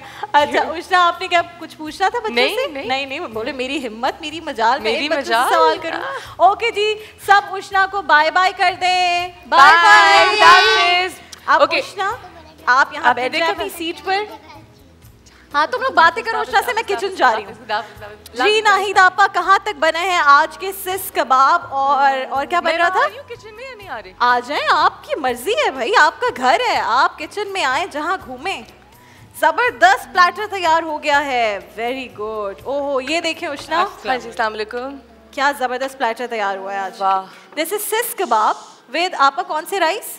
दिस इज मखनी रोज। मखनी रोज means मखनी rice. मखनी रोज this is Turkish dish. This is, yeah, it looks very yummy. Arabic-ish, Turkish. ओहो बड़ा रोजा लग रहा है भाई मुझे भी। एक प्लेटर ये है आपका, वेरी नाइस। तो आप किसी भी तरह से सर्व कर सकते हैं, पीटा ब्रेड के साथ। पीटा ब्रेड यहाँ पे आपने इसको और राइस के साथ। ओके जबरदस्त हो गया। आप जल्दी से ज़रा ये सिस कबाब वाली रेसिपी आप रिपीट कर दें, फिर हम ब्रेक पर जाएंगे। सिस कबाब की रेसिपी ये है, आप चिकन का कीमा लें, मटन का लें, बीफ का लें, जो भी आपके पास है, और प्याज आपने 2 ली उसके अंदर 1 किलो में, और उसको कद्दूकश करके फाइन काट के मलमल के कपड़े में रख के उसका जूस निकाल। परफेक्ट। फिर वो उसके अंदर आप ऐड करेंगी। फिर उसके बाद आपने उसमें कलौंजी डाली है, और ये इसका कलर देखेंगे, जबरदस्त बन गए भाई। जो मसाला था वो क्या क्या था? अच्छा उसमें कलौंजी थी, आप बताएं। सबसे बड़ा सिनेमन था। ठीक है, सिनेमन था, लहसुन था, नमक था, लाल मिर्च आप अपने ऊपर है, अगर आपको चटपटे चाहिए नहीं तो मैंने हरी मिर्चें इसमें पीस के डाली। हरी मिर्च सही है। कॉर्नफ्लावर इसके अंदर डाला है 2 टेबलस्पून, और मैंने इसमें सौंफ डाली है 1 टीस्पून। ओह अच्छा, सौंफ उस वक्त आपने नहीं बताई थी। और ये सब चीज़ें इसके अंदर मिक्स करके फिर मैंने आपके सामने इसमें इसी में रख के शेप दिया और इसमें बना। ये अब दाने में उतार लूँ इसको? हाँ बिल्कुल, यहाँ रख। ओके, ये ये राइन्स कितनी जबरदस्त लग रही हैं। वो भी हैं जो आपने नाइफ से लगाई थी और ग्रिल का अपना भी है। मैंने फिर एक ही पे लगाई, सब पे नहीं लगाई। ये देखें, दे सो नाइस एंड ग्रीसी। जबरदस्त भाई, छा गई हैं आपा। आपा के लिए बहुत सारी तालियां बजाते हैं भाई। उष्णा, मुझे ये बताएं कि आप कोई खाना शाना बनाती हैं घर में? किसी किस्म का शौक? बिल्कुल भी नहीं। I can only make spaghetti bolognese, वो भी मैंने कोई 5-6 साल से नहीं बनाई। बनाने अभी एक बहुत बड़ा कमाल मैंने 6 साल से नहीं बनाया। My husband makes amazing spaghetti bolognese. Really? Oh, that's good because that's all I can make. I can't make toast even. तो spaghetti ऐसी चीज़ है। I can make noodles like instant noodles. जबर, कितना बड़ा काम है उष्णा, नूडल्स। अच्छा मैं आपको एक सच्ची बात बताऊं, मुझे कभी भी किचन में आने की इजाजत नहीं थी। अम्मा बहुत डरती थी मुझे देख के। एक दफा मैंने ऑलमोस्ट हाथ जला लिया। So I was never allowed in the kitchen. ये होता है कुछ माओं को। मेरे बाकी सबको I also know a lady जो अपनी बेटी को बिल्कुल नहीं जाने देती। उन्होंने बचपन में एक बड़ा खौफनाक हादसा किचन में देखा, सिलेंडर फट जाने का। उन्होंने 4 उनकी बेटियां, उन्होंने कहा कोई मेरी बेटी खाना नहीं, मेरी बहनें जाती थी वो बनाती थी, मैं थोड़ी स्पॉइल्ड थी। I was not allowed. So मुझे बट मैंने रिसेंटली प्लीज हंसिएगा। नहीं मैं रिसेंटली अपनी बहन के पास कुछ महीने रहने गई इंग्लैंड में, तो उसने मुझे अंडा फ्राई करना सिखाया। तोड़े पके अल्लाह ऐसी बहनों को और I used to always say कि अंडा मुझसे टूट जाता था। उसने मुझे वो एक फ्लिप के बाद अंदर से कच्चा बाहर से पका अंडा। स्क्रैम्बल्ड एग्स बनाना शुरू कर दिया। स्क्रैम्बल्ड एग्स मैं बना लेती थी, but I got so happy कि आई स्वेयर टू गॉड अगले 3 महीने हर एक ने जब मूड नहीं भी था तो अंडे खाए। Because I was like why don't you have an अंडा? मैं आपके लिए बनाती हूं। मैं बनाती हूं, मुझे आ गया है। मुझे आ गया है। सो आई वुड मेक अंडास। That's called sunny side up. Sunny side up. No, sunny side up is it. This was like one turned over, so I think it was Benedict maybe. अच्छा, Benedict. एक दफा flip होके और फिर अच्छा, then you serve it with Benedict sauce. Oh, yeah. I don't know how to make that. आप आपको सिखाते हैं। आप सिखा दीजिए प्लीज। आप कोर्स कर लेना नाहिद आपा से, बड़ा जबरदस्त लड़कियों सिखाती हैं खाना बनाना और बाकी खाना सजाना। ये सबसे अहम बात है कि आप अंडा तो बना लें, आपको सर्व मजे से तो लोग खुश नहीं होंगे। तो हम उष्णा को अंडा बनाना तो आ गया। उष्णा को बता रहे कि अंडे को सर्व किन तरीकों से किया जा सकता है। ये हम ब्रेक में बता रहे हैं, आप ब्रेक के बाद जल्दी से वापस आएंगे। Over easy, that's the word, over easy. Over easy, जबरदस्त। ये आप इसको करवाएं ना, ये समझ आ जाएगा फिर कि कैसे होता है। इसको जरा करें फ्लिप। ये वक्त है हमारे सेगमेंट खाना घराना का, और खाना घराना में आते हैं लोग आप में से ही कोई। तो आज मुझे चाहिए 2 बहनें, यानी 2 बहनें। अब कौन कौन बहनें यहाँ पर बैठी हैं जरा हाथ उठा लें। बहनें कौन कौन है जल्दी से? जो दोनों बहनें आई हुई हो साथ में, आप दोनों बहनें आ जाएं। आप दोनों ब्लैक और पिंक स्कार्फ वाली दोनों आ जाए। आप दोनों भी बहनें आ जाए। ये आज पिंक आंटी आप कितनी प्यारी हैं, जल्दी से आ जाए मेरे पास। इतने प्यारे लोग जब आते हैं तो दिल से खुशी होती है मुझे। माइक्स यहाँ पे रख दिए कि नहीं? आ जाएं जी दोनों। आज आपा हमारी टीम्स जब आ जाएं तो बताइएगा क्या है उनका चैलेंज। आप इधर आ जाएं और आप दोनों यहाँ आ जाएं। अस्सलामु अलैकुम। ये लीजिए माइक, जो बोलेगा माइक में बोलेगा, माइक के अलावा कुछ नहीं बोलेगा। यहाँ आ जाएं। सिस कबाब यहाँ पर बन गए हैं, और क्या होता है आपा वो राइस वाला, क्या था राइस वाले, क्या नाम था? रोज मखनी। आप खुद भी भूल रही है ना थोड़ा। नहीं, मैं बटर कह रही हूँ। रोज मखनी यानी कि मखनी राइस, अरबी में कहते हैं ना रोज। ठीक है। अच्छा जी, अब आप मुझे बताइए दोनों बहनों में से ज्यादा अच्छा खाना कौन बनाता है? माइक के बगैर कोई कुछ नहीं बोलेगा। बड़ी बहन। आप ही अच्छा बनाती हैं। और तुम्हारी शादी हुई भी है? नहीं, शादी हो गया। मैंने मेकअप ज्यादा किया हुआ है। क्या किया हुआ? मैंने मेकअप ज्यादा किया हुआ। यार ये क्या बात हुई? मेकअप ज़्यादा, तो इतनी जवान लग रही हो, इतनी बच्ची लग रही हो, छोटी, इसलिए मैंने, मुझे शादी तो नहीं हुई भी ना। और मेकअप कोई ज़्यादा नहीं किया, मेकअप बिल्कुल अच्छा किया। मैंने मेकअप बहुत ज़्यादा किया हुआ है। मैं चाहती हूँ कि बस मैं प्यारी लगूँ सबसे ज़्यादा। अस्सलाम वालेकुम। आप कितनी क्यूट हैं। मुझे तो आपको दूर से देख के ही लगा कि आप सबसे ज़्यादा क्यूट हैं। अच्छा आप बताएं, क्या आप घर में ज़्यादा अच्छा बनाती हैं खाना या ये? मैं ये भी बनाती हूँ बहुत अच्छा। यार ये ज़बरदस्त है। नहीं ये ज़बरदस्त। मुझे इसका पसंद आता है। अच्छा, आपको ज़्यादा अच्छा लगता है? इसका बहुत पसंद अच्छा, वो होता है ना ये गोश्त के आइटम ज़्यादा अच्छे बनाती है, मैं सब्जी अच्छी, तो ऐसा है दोनों में कुछ? ये मेरे लिए नहीं, मेरे शौहर के लिए ज़्यादा अच्छा बनाती है। अच्छा यार, ये ज़बरदस्त बात है, यानी इनके शौहर को आपके हाथ का खाना ज़्यादा पसंद है? जी बिल्कुल, और मेरे बच्चे बोलते हैं कि नहीं खाला से ही बनवाएंगे अम्मी, जो भी चीज़ें कोई तकरीब हो कुछ भी हो। नहीं यार, मैं इतना मिस करती हूँ, खाला पकाएंगी। मेरी खालाएं जो हैं, एक खाला लाहौर में, एक शेखुपुरा में होती हैं, वो मेरी दिल जान से मुझे अजीज है, लेकिन दूर बड़ी है, मैं उनके हाथ के खाने नहीं खा सकती। मैं सोची ईद के बाद चली जाऊं, जरा छापा मारूं घर में खाने का, है ना? खालाएं तो अमेजिंग होती हैं। आपका चैलेंज क्या है दोनों टीम्स का आज? आज का जो चैलेंज है वो बहुत आसान है, जो सबके घरों में बन रहा होता है, मगर उसकी भी एक ख़ास एक तरीका होता है बनाने का। सिंपल दाल चावल आप लोग बनाएंगे, मगर उसमें ये नहीं होगा कि दाल नीचे और पानी तैर रहा है, उसके साथ एक चटनी भी होगी, कचूमर भी होगा, जो आप पापड़ भी, जो भी दाल चीजें प्रोवाइड कर दी जाएंगी। हाँ। आपने दाल चावल के साथ, अगर आपने कुछ नहीं बनाना, आप समझते हैं आपके दाल चावल हिट है, आप कर लें, वो रिस्क ले लें, मगर लेकिन अच्छा अगर आप चाहते हैं कि दाल चावल के साथ चटनी भी हो, कचूमर भी हो, सारी चीजें, मगर अच्छी दाल मुझे चाहिए। आप जो भी दाल लेना चाहें, मूंग भी है, मसूर भी है। और एक और बात जो मेरी और मुफ्ती साहब की रिक्वेस्ट है, आप एक प्लेटर के अंदर ही सर्व कीजिएगा ताकि हम आसानी से खा सकें, अलग अलग ना हो, ठीक है? और ये आसानी का खास, मेरी आसानी का, मेरा पार्लर है आसानियां। लोग अच्छा, एक सवाल, इसलिए कि लोगों को आसानियां एक सवाल है आप सबसे भी कि अगर आप कोई गोश्त का सालन बना रहे हैं, अब लाल मिर्चें ख़त्म हो गई हैं, फिर आप क्या करेंगे? और मिर्चें डालनी भी ज़रूरी है। हाँ बिल्कुल सही, ग्रीन चिलीज डालेंगे। जबरदस्त, उसको आज भी आपने ग्रीन चिलीज डाली। मैंने आज आप मुझे बताएं, लोग मुझसे, मैं घर गई तो कल का सवाल कि कल क्या गलती थी, जो गलती थी, हर खाना बनाने का एक तरीका होता है। तो जो चावल थे, चाइनीज़ चावल जो होते हैं, वो हमेशा पहले उबलते हैं और रख दिए जाते हैं, और ठंडे चावल को स्टर फ्राई किया जाता है। लेकिन कल ऐसा नहीं, उन्होंने बताया भी नहीं गलती कि ये उबले में होने, उन्होंने ऐसे चावल, और जो चाइनीज़ फ्राइड राइस होते हैं उनको हम कभी कवर करके नहीं बनाते, वो खुले ही बनते हैं, बनते हैं वो। अच्छा, तो ये उन्होंने गलती की, उन्होंने ना बताई मेरी गलती। लेकिन जो जीत के गए उन्होंने अच्छे चावल बनाए। देखो, वो वेजिटेबल फ्राइड राइस चाइनीज नहीं थे, आम चावल। ऑलराइट, तो हमेशा चाइनीज राइस। यहाँ पर इतनी चीजें नोट करती हैं। अच्छा, आप जब हम वहाँ बैठते हैं ना, क्योंकि आप लोग साथ किचन में होती हैं, तो ये न्यूट्रल अंपायर बन जाती हैं, ये बताती नहीं कि किसका अच्छा खाना है। मैं टेस्ट करती हूँ, मुफ्ती साहब टेस्ट करते हैं, और फिर हम लोग सोच रहे होते हैं, तो ये सिर्फ हमें ये बताती हैं कि किसने क्या बनाने में गलती की है, लेकिन टेस्ट की जो है वो मैं और मुफ्ती साहब डिसाइड करते हैं, बैठे हुए। तो हम जो है आज देखेंगे कि दाल चावल कौन मज़े के बनाता है। दाल चावल सब खाते हैं, मुफ्ती साहब भी खाते हैं, सब हमने बहुत खाए, इसलिए हम बहुत बारीक बीनी से जायजा लेंगे आपके दाल चावल। सिंपल है मगर मुश्किल भी है। किचन सेगमेंट आज जो भी जीतेगा, जो जबरदस्त दाल चावल बनाएगा, यार ये हो सकता है आपने कभी इमेजिन किया था कि मैं दाल चावल बनाऊंगी मुझे बाइक मिल जाएगी?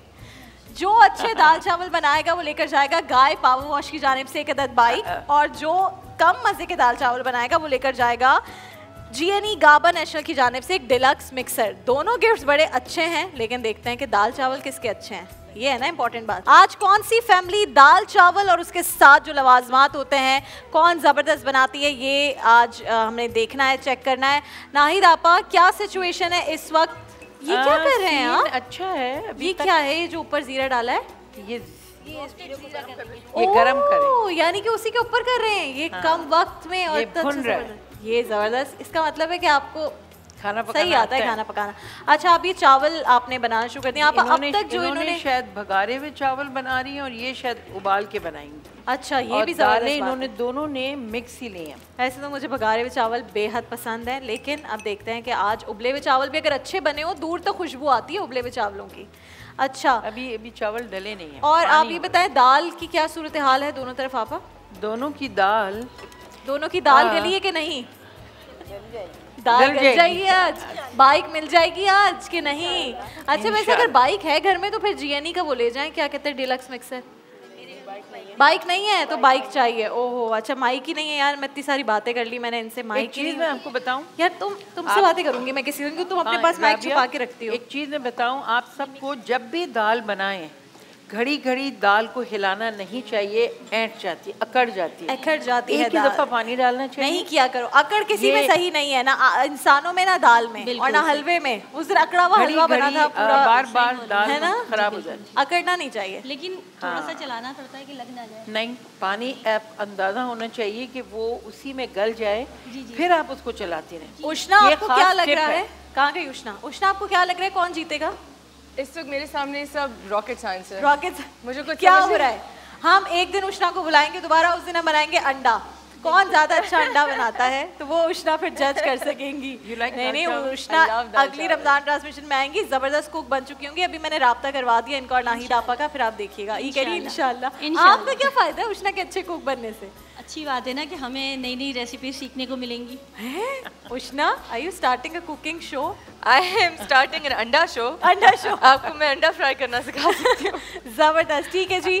हम देखते हैं कि कौन आज अच्छे दाल चावल खिलाता है मुझे और मुफ्ती कल्याणवी साहब को। हम नाज़रीन किराम यहाँ पर खुशामदीद भी कहेंगे। फरहान अली वारिस, आप सबके बहुत पसंदीदा मारूफ सना खान भी यहाँ पर पहुँच चुके हैं। हम देखेंगे कि क्या होता है किचन में, लेकिन मैं चाहती हूँ कि अब हमने भेजना है, जाना है उष्णा ने, तो उष्णा जाएंगी। आप सबकी बहुत सारी तालियों में thank you very much Ushna for coming here. Thank you.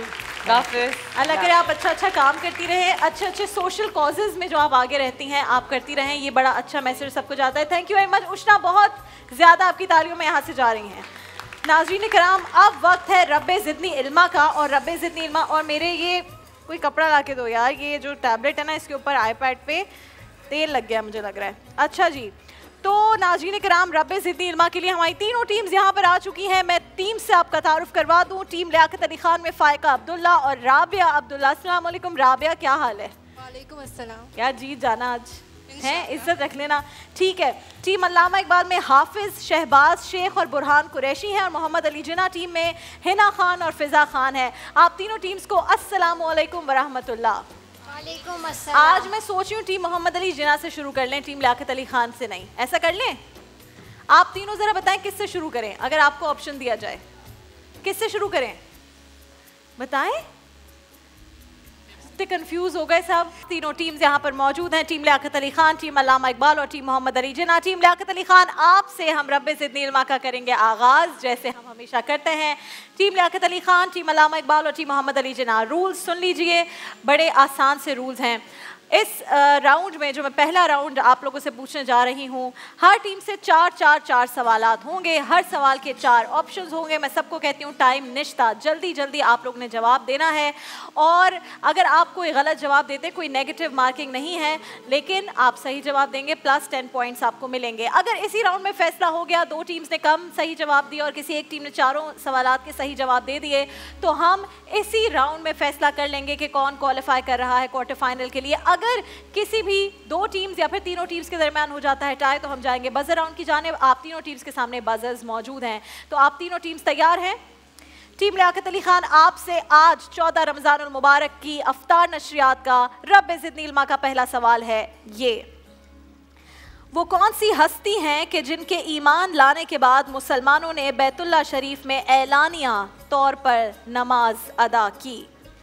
आपके ऑप्शंस हैं हज़रत उमर फ़ारूक रज़ी अल्लाह ताला अन्हु, हज़रत खालिद बिन वलीद रज़ी अल्लाह ताला अन्हु, हज़रत हमज़ा रज़ी अल्लाह ताला अन्हु, या हज़रत जाफ़र तैयार रज़ी अल्लाह ताला अन्हु। आपके सामने ऑप्शंस वहाँ पर आ भी रहे हैं, और हज़रत उमर फ़ारूक रज़ी अल्लाह ताला अन्हु जवाब बिल्कुल दुरुस्त है।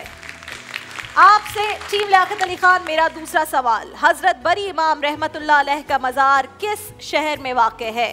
आपके ऑप्शंस हैं इस्लामाबाद, दमिश्क, दिल्ली या इस्तांबुल। हज़रत बरी इमाम रहमतुल्लाह अलैह का मज़ार किस शहर में वाक़ है? इस्लामाबाद, दमिश्क, दिल्ली, इस्तांबुल। इस्लामाबाद जवाब बिल्कुल दुरुस्त है। आपसे टीम लियाकत अली खान मेरा तीसरा सवाल: जिनीवा किस मुल्क का मशहूर शहर है? न्यूजीलैंड, साउथ अफ्रीका, अमेरिका या स्विट्जरलैंड? तुम लोगों को बहुत पता है, साउथ अफ्रीका। सब पीछे सब जो है ना, ये बच्चे मन के सच्चे पूरे हैं ये लोग।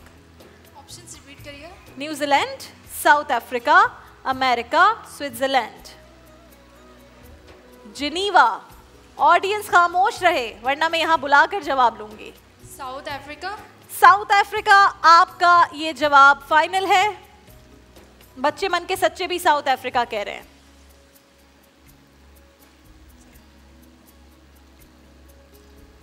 काउंटडाउन शुरू करेंगे ऑडियंस। 5 answer Switzerland. जवाब बिल्कुल दुरुस्त है। Good correction, timely correction, very good. एक मोहब्बत 100 अफसाने किसकी तहरीर है? आपको पता होगा, आपको पता है ना? गुलाम अब्बास, अशफाक अहमद, बानो कुदसिया या खतीजा मस्तूर? एक मोहब्बत 100 अफसाने किसकी तहरीर है? जी ऑप्शंस रिपीट करिए। गुलाम अब्बास, अशफाक अहमद, बानो कुदसिया, खतीजा मस्तूर। अशफाक अहमद। अशफाक अहमद जवाब बिल्कुल दुरुस्त है। मैं हैरान हूँ कि इस पे इतने सोचने की जरूरत क्या थी। 4 में से एक सवाल बड़ा आसान रखते हैं हम, ताकि अगर कोई टीम बिल्कुल भी समझ गए ना आप आए तो भी वो एक सवाल का तो जवाब दे ही दें। इज्जत भी तो घर में रखनी होती है ना। कुछ कहेंगे जियो की ट्रांसमिशन में गए एक भी सही जवाब नहीं दिया। हमारे अम्मा अब्बा भी तो ऐसे है ना माशाल्लाह, फिर सही ताने देते हैं ज़िंदगी भर। इसलिए हम एक सवाल आसान रखते हैं। ये आपका आसान सवाल था। टीम अल्लामा इकबाल, प्रेशर बहुत ज़्यादा है। अगर किसी एक सवाल का भी गलत जवाब दिया तो आप ऑलरेडी इस राउंड से और इस गेम से बाहर निकल जाएंगे, क्योंकि टीम लियाकत अली खान चारों सवालात का सही जवाब दे चुकी है। तो गलती की गुंजाइश नहीं है, गलती गुंजाइश निश्ता। ठीक है टीम बी, आपसे आज का मेरा पहला सवाल है ये। अतीक किस सहाबी का लक़ब है? अतीक किस सहाबी का लक़ब है? ऑप्शंस आपके सामने भी आ रहे हैं, मैं पढ़ के भी सुना रही हूँ। हज़रत अबू बकर सिद्दीक़ रज़ी अल्लाह ताला अन्हु, हज़रत माज़ रज़ी अल्लाह ताला अन्हु, हज़रत साद बिन अबी वक़ास रज़ी अल्लाह ताला अन्हु या हज़रत हारिस बिन अबी हाला रज़ी अल्लाह ताला अन्हु? हज़रत अबू बकर सिद्दीक़। हज़रत अबू बकर सिद्दीक़ रज़ी अल्लाह ताला अन्हु जवाब बिल्कुल दुरुस्त है। आपसे टीम अल्लामा इकबाल मेरा दूसरा सवाल। रसूल करीम सल्लल्लाहु अलैहि वसल्लम के मौजज़ाए शकुल कमर का तस्करा किस सूरत में आया है? सूरह कमर, सूरह कलम, सूरह शम्स या सूरह बलद?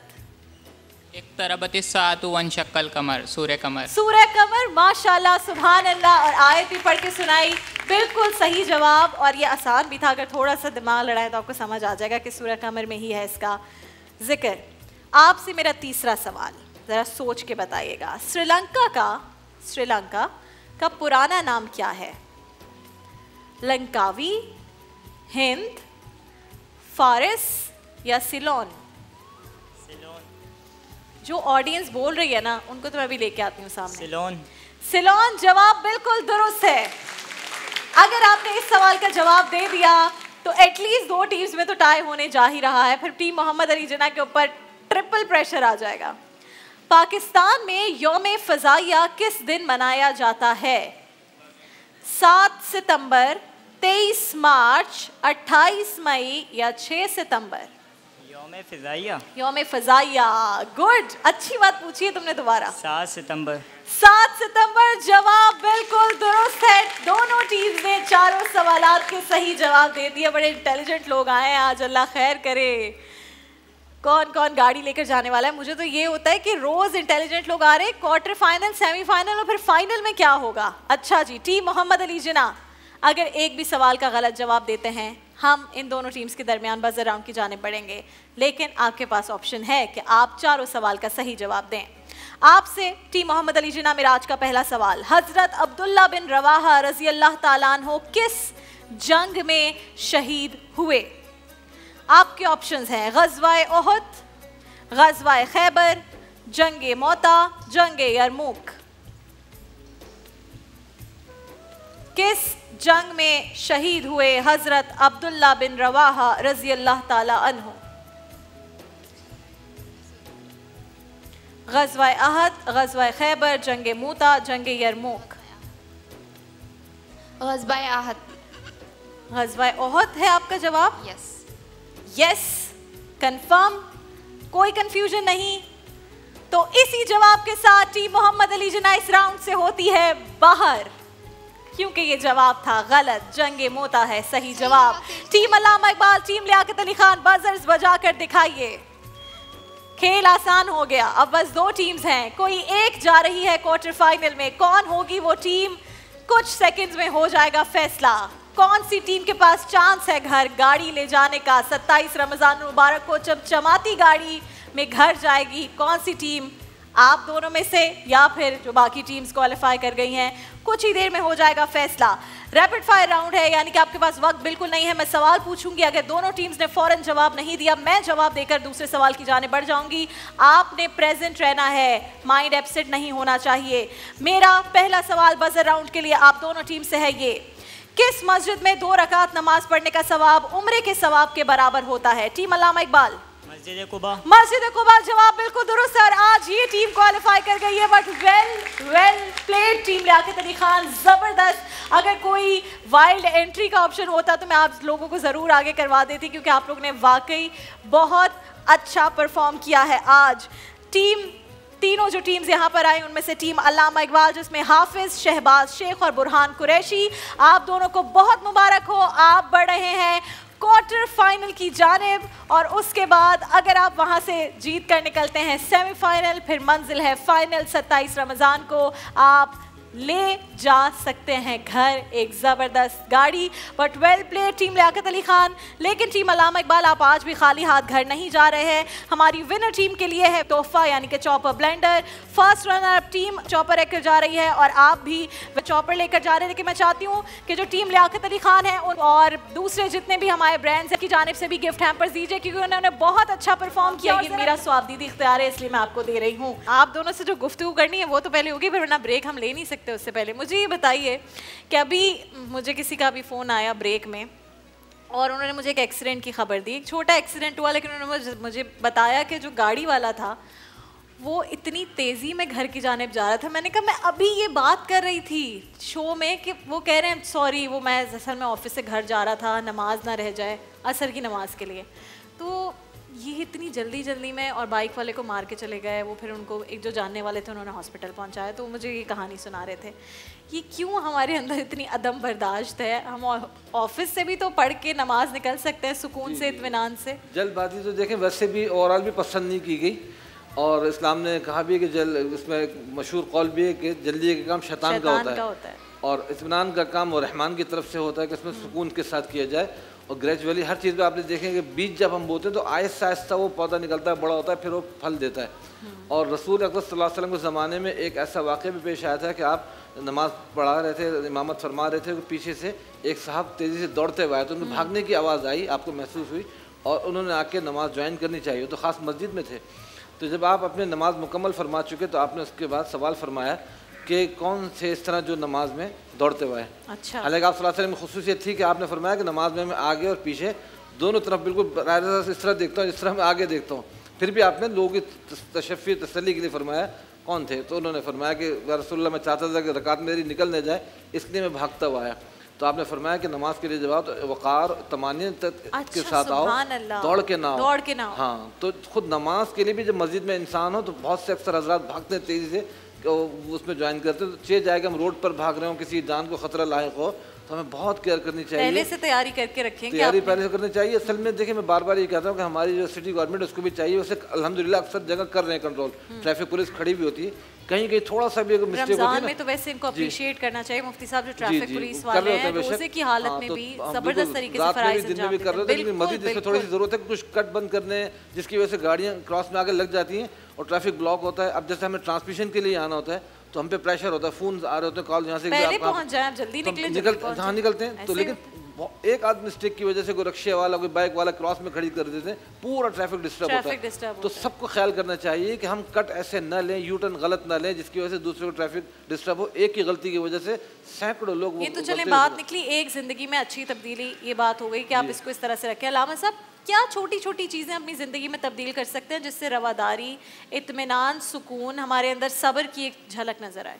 पहले वो बात कर लूँ, फ़ारसी का मशहूर शेर है, खिश्ते अव्वल चूने हद में मार कज ता सुरैया मीरावद दीवार कज। पहली ईंट टेढ़ी लगाओगे तो भले आसमान तक आप दीवार बना लें, वो टेढ़ी ही बनेगी। आप किनको लाइसेंस दे रहे हैं ट्रैफिक का? चिंची वाले, बाइक वाले, ट्रक वाले, वेगन वाले, कभी इनकी चालें देखी हैं? वो ट्रैफिक लाइसेंस भी किस तरह मिलता है वो भी जी, तो वो आप जब खुद एक आपने बुनियाद रख दी ना, तो अब आपने बिगाड़ खुद किया है। तो अब पहले मैं मिसाल के तौर पर सीधा जाना था, यूं चला गया, अब वहाँ से मेरे पास कोई जॉइंट रोड नहीं है, मुझे पहले वापस आना है, फिर सीधे रास्ते पे जाना। यही पाकिस्तानी होते हैं, किसी भी दुनिया के मुल्क में चले जाएं ऐसे सीधे में गाड़ी चलाते हैं, ना कोई चीज बाहर फेंकते हैं। वहाँ कानून का डर है ना, वहाँ कानून का डर है और कानून पर अमलदारी है, यहाँ नहीं है। अच्छा, मुझे ये पता है मेरा रब मुझे देख रहा है, यकीन है। मैं रमदान में अलग कमरे में भी अगर कुल्ली करते हुए भी एहतियात करूँगा कि हलक से खतरा नहीं। दूसरा आदमी खड़ा है, मैं खता नहीं करता, इसकी नज़रों में मैं क्या हो जाऊंगा, दूसरों को जाके क्या बताएगा। तो मुझे खुदा का एहसास क्यों नहीं है? ये एहसास रमदान में इतना कर लीजिए कि अल्लाह देख रहा है, मैं किसी हालत में उससे नहीं छुप सकता, तो मेरी नज़र अपनी हर खता पर बिल्कुल होनी चाहिए, होगी। जब मुझे ये होगा कि अल्लाह देख रहा है। हम सीसीटीवी कैमरे से डर रहे होते हैं कि वो लगा हुआ है ऊपर, यही है ना, लेकिन अल्लाह जो हर वक्त हर लम्हे, भाई ये इनकी तो बंद कमरे तक इनकी रसाई नहीं है, वो तो हर जगह है। वो तो नफ्स में, हम दिल में क्या सोच रहे हैं उसका भी अंदाजा। खौफ जो होता है ना, वो प्यार का हो या दूसरा हो, आपको सीधा रखता है, सीधा रखता है। ये बात सही है। मियाँ बीवी में हो, बहन भाई में हो, बिल्कुल दुरुस्त बात किया आपका तजर्बा हो। मेरा तजर्बा है, मेरा खौफ मेरे मियाँ को सीधा रखता है। तो खौफ जो है ना ये सीधा, तो हमें अल्लाह से डरना है। क्यों? क्यों? हमें बहुत प्यार करता है, ऐसा ना हो कि प्यार से महरूम हो जाएं। वो रहमान है, रहीम है। और ये इत्तकुल्लाह जो बार बार कहते हैं ना, अल्लाह से डरो, इसमें एक राज कहता चलूँ, वो तो रहमान है। लोग कहते हैं वो तो माओं से बढ़कर मेहरबान, क्यों डरा रहे हो? तो मैं आपको मदीना की खजूर दूं, जमजम का पानी दूं और आप फेंक दें, मेरी नज़र में आप क्या होंगी? अल्लाह ना करे, ना शुक्रगुजार ना हो, बेअदब, ना शुक्रिया, बेअदब, जो भी कहेंगे गुस्ताख कह लेंगे। मैं दोबारा आपके लिए कोई अच्छा रवैया सोचूंगा नहीं। तो जो मेरे नज़दीक चीज़ मोहतरम प्यारी है, कोई उसकी बेअदबी करे तो मैं फिर उसे ये कहूँगा मेरे गज़ब से डरो। अल्लाह ने अपना हबीब दिया है, उसकी उम्मत में हमें पैदा किया है, रहमतुल लिल आलमीन दिया, महबूब नहीं दिया जाता, दे दिया है, कदर करना, वरना मुझसे डरो। सुभान अल्लाह, इतनी खूबसूरती से आपने इसको कंक्लूड किया है, माशाल्लाह माशाल्लाह। इशरत और सलमा गफूर और क्या नाम है, तूबा, ये जो दो टीम्स हैं, अब देखते हैं कि किसके दाल चावल ज़्यादा मज़े के बने हैं। आप पहले तो ज़रा कमेंट करते हैं प्रेजेंटेशन पे। और इन्होंने साथ में पापड़ बनाए, कचूमर बनाए, ज़बरदस्त अच्छा लग रहा है, और ये हरी चटनी बनाई है। इन्होंने पापड़ नहीं बनाया, हाँ, लेकिन चटनी और अच्छा इन्होंने सैलड बनाया, कचूमर नहीं बनाया। और साथ में जो एक बात मैं नोट करी हूँ वो ये कि इन्होंने बॉइल्ड राइस बनाया, इन्होंने भगारे हुए चावल बनाए। अब देखते हैं कि किसकी दाल, अच्छा इनकी दाल बड़ी खिली हुई पीली, हाँ, दाल है, और इनकी थोड़ी सी, इन्होंने शायद हल्दी आपने ज़्यादा डाली है। चले देखते हैं टेस्ट में कौन आज लेकर जा रहा है बाइक और कौन लेकर जा रहा है जीएनई का। जीएनई की क्या चीज़ थी, याद है आपको? मैंने बताया था, बताएं। अब मैं एक और गिफ्ट दूंगी अगर आपने सही बताया, डिलक्स मिक्सर। अब देखते हैं कौन क्या लेकर जा रहा है। नाज़रीन किराम, अब हम आ जाते हैं इस जगह पर जहाँ बैठे हैं हमारे रोज़ा कुशाई के बहुत प्यारे बच्चे। हीरो, तुम्हें रोज़ा तो नहीं लगा? हाँ, रोज़ा तो नहीं लगा? पक्की बात है। रोज़ा कुशाई के ये बच्चे गानी बिल्डर्स एंड डेवलपर्स की जानिब से आज रोज़ा रखने की खुशी में लेकर जा रहे हैं गोल्ड कॉइन और यूनिका चिप्स की जानिब से स्कूल बैग्स। अब हमारी ऑडियंस जो यहाँ पर बैठी है हम जितनी टीम के लोग हैं उसमें से 4 लोग हमने रखे हुए हैं जो सिर्फ ये देखते हैं कि कौन सी ऑडियंस आज अच्छे तरीके से बैठी, उन्हें तंग नहीं किया, फ़ोन नहीं यूज़ किया, और वो वाली ख़वातीन भी दुआएं पढ़ती रहती हैं साथ साथ, क्योंकि उनकी दुआओं की बरकत से हमारे लिए बड़ा अच्छा होता है। तो वो जितने लोग हैं हमने नोट कर लिए हैं, वो सब लेकर जा रहे हैं आज पिकासो, सुपरस्टार, गाय पावर वॉश, विंकलर, हिमानी और अबीर नूर की जानिब से तहाइफ, जो उन तक अभी पहुंच जाएंगे। इसके साथ हमारा यहाँ पर अफ्तार का दस्तरखान सज गया, जिस पर हम पूरी टीम के जो लोग हैं बैठकर अफ्तार करते हैं। बहुत शुक्रिया 7 अप डाल्डा और एक्वाफीना का कि आप लोगों ने हमारे साथ ताउन किया। जामे शीरी का बहुत शुक्रिया, इन्होंने एक ज़बरदस्ती कार्ट यहाँ पर भेजी और रिप्रेजेंटेटिव जो कि फ्रेश जामे शीरी, ठंडा ठंडा जामे शीरी बनाकर हम सबको यहाँ पर सर्व करते हैं, क्योंकि जामे शीरी के बगैर अफ्तार सीरियसली बिल्कुल हो नहीं सकती है। हम आ जाते हैं यहाँ पर। मुफ्ती साहब, क्या वजीफ़ा आज, क्या दुआ बता रहे हैं आप? बिस्मिल्लाहिर्रहमानिर्रहीम। उमूमी तौर पे एक हमारे ज़ाती तौर पे भी, कारोबार के लिहाज से भी अक्सर लोगों को ये शिकायत होती है कि शायद नज़र या जादू का असर हुआ है हमारे काम पे, कारोबार पर, पैसों पर, सेहत पर, पहनने ओढ़ने पर, किसी भी चीज़ पर नज़र का एक इम्कान होता है। तो उसके लिए तमाम के तमाम देखने वालों के लिए एक वजीफ़ा अर्ज़ है। सूरह बनी इसराइल की आयत नंबर 81 है, वक़ुल जाअल हक़ व ज़हक़ल बातिल इन्नल बातिल काना ज़हूक़ा।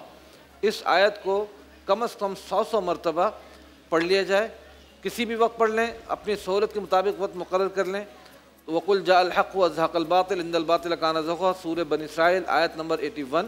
इसको पढ़ के अपने ऊपर फूंक लें, दम कर लें, घर पे दम कर दें, बच्चों पे दम कर दें, और इसके साथ साथ अल्लाह पाक का इसमें गिरामी जो अल-क़ादिर, तो अल-क़ादिर को या क़ादिर या क़ादिर, इसकी एक तस्बीह पढ़ लें।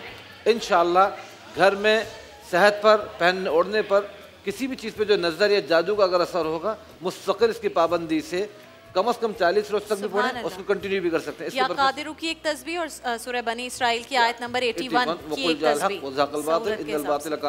पढ़ाई पे नजर हो, सेहत पे, काम पे, ऑफिस पे, इंशाल्लाह से नजर खत्म हो जाएगी। मुफ्ती साहब बहुत शुक्रिया। आप लोग भी कोई ऐसी चीज़ पूछना चाहते हैं खास तो हमें बताएगा, मुफ्ती साहब से पूछेंगे। इस वक्त में हम उनसे ये बात हमेशा उनके सामने रखते हैं। अल्लामा साहब आप दुआ करवा दीजिए, उसके बाद हम मुनाजात की जाने पड़ेंगे।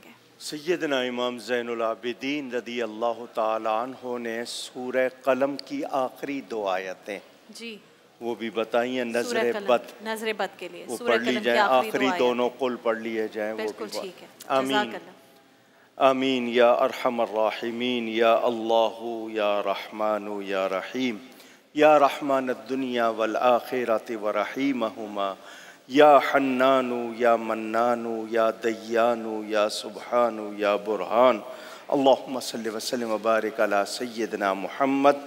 या अल्लाह करीम, तेरा ये मुक़द्दस मेहमान माह रमज़ान साल भर इंतज़ार के बाद आया तो बड़ी तेज़ी से अपनी गिनती पूरी करने की तरफ जा रहा है।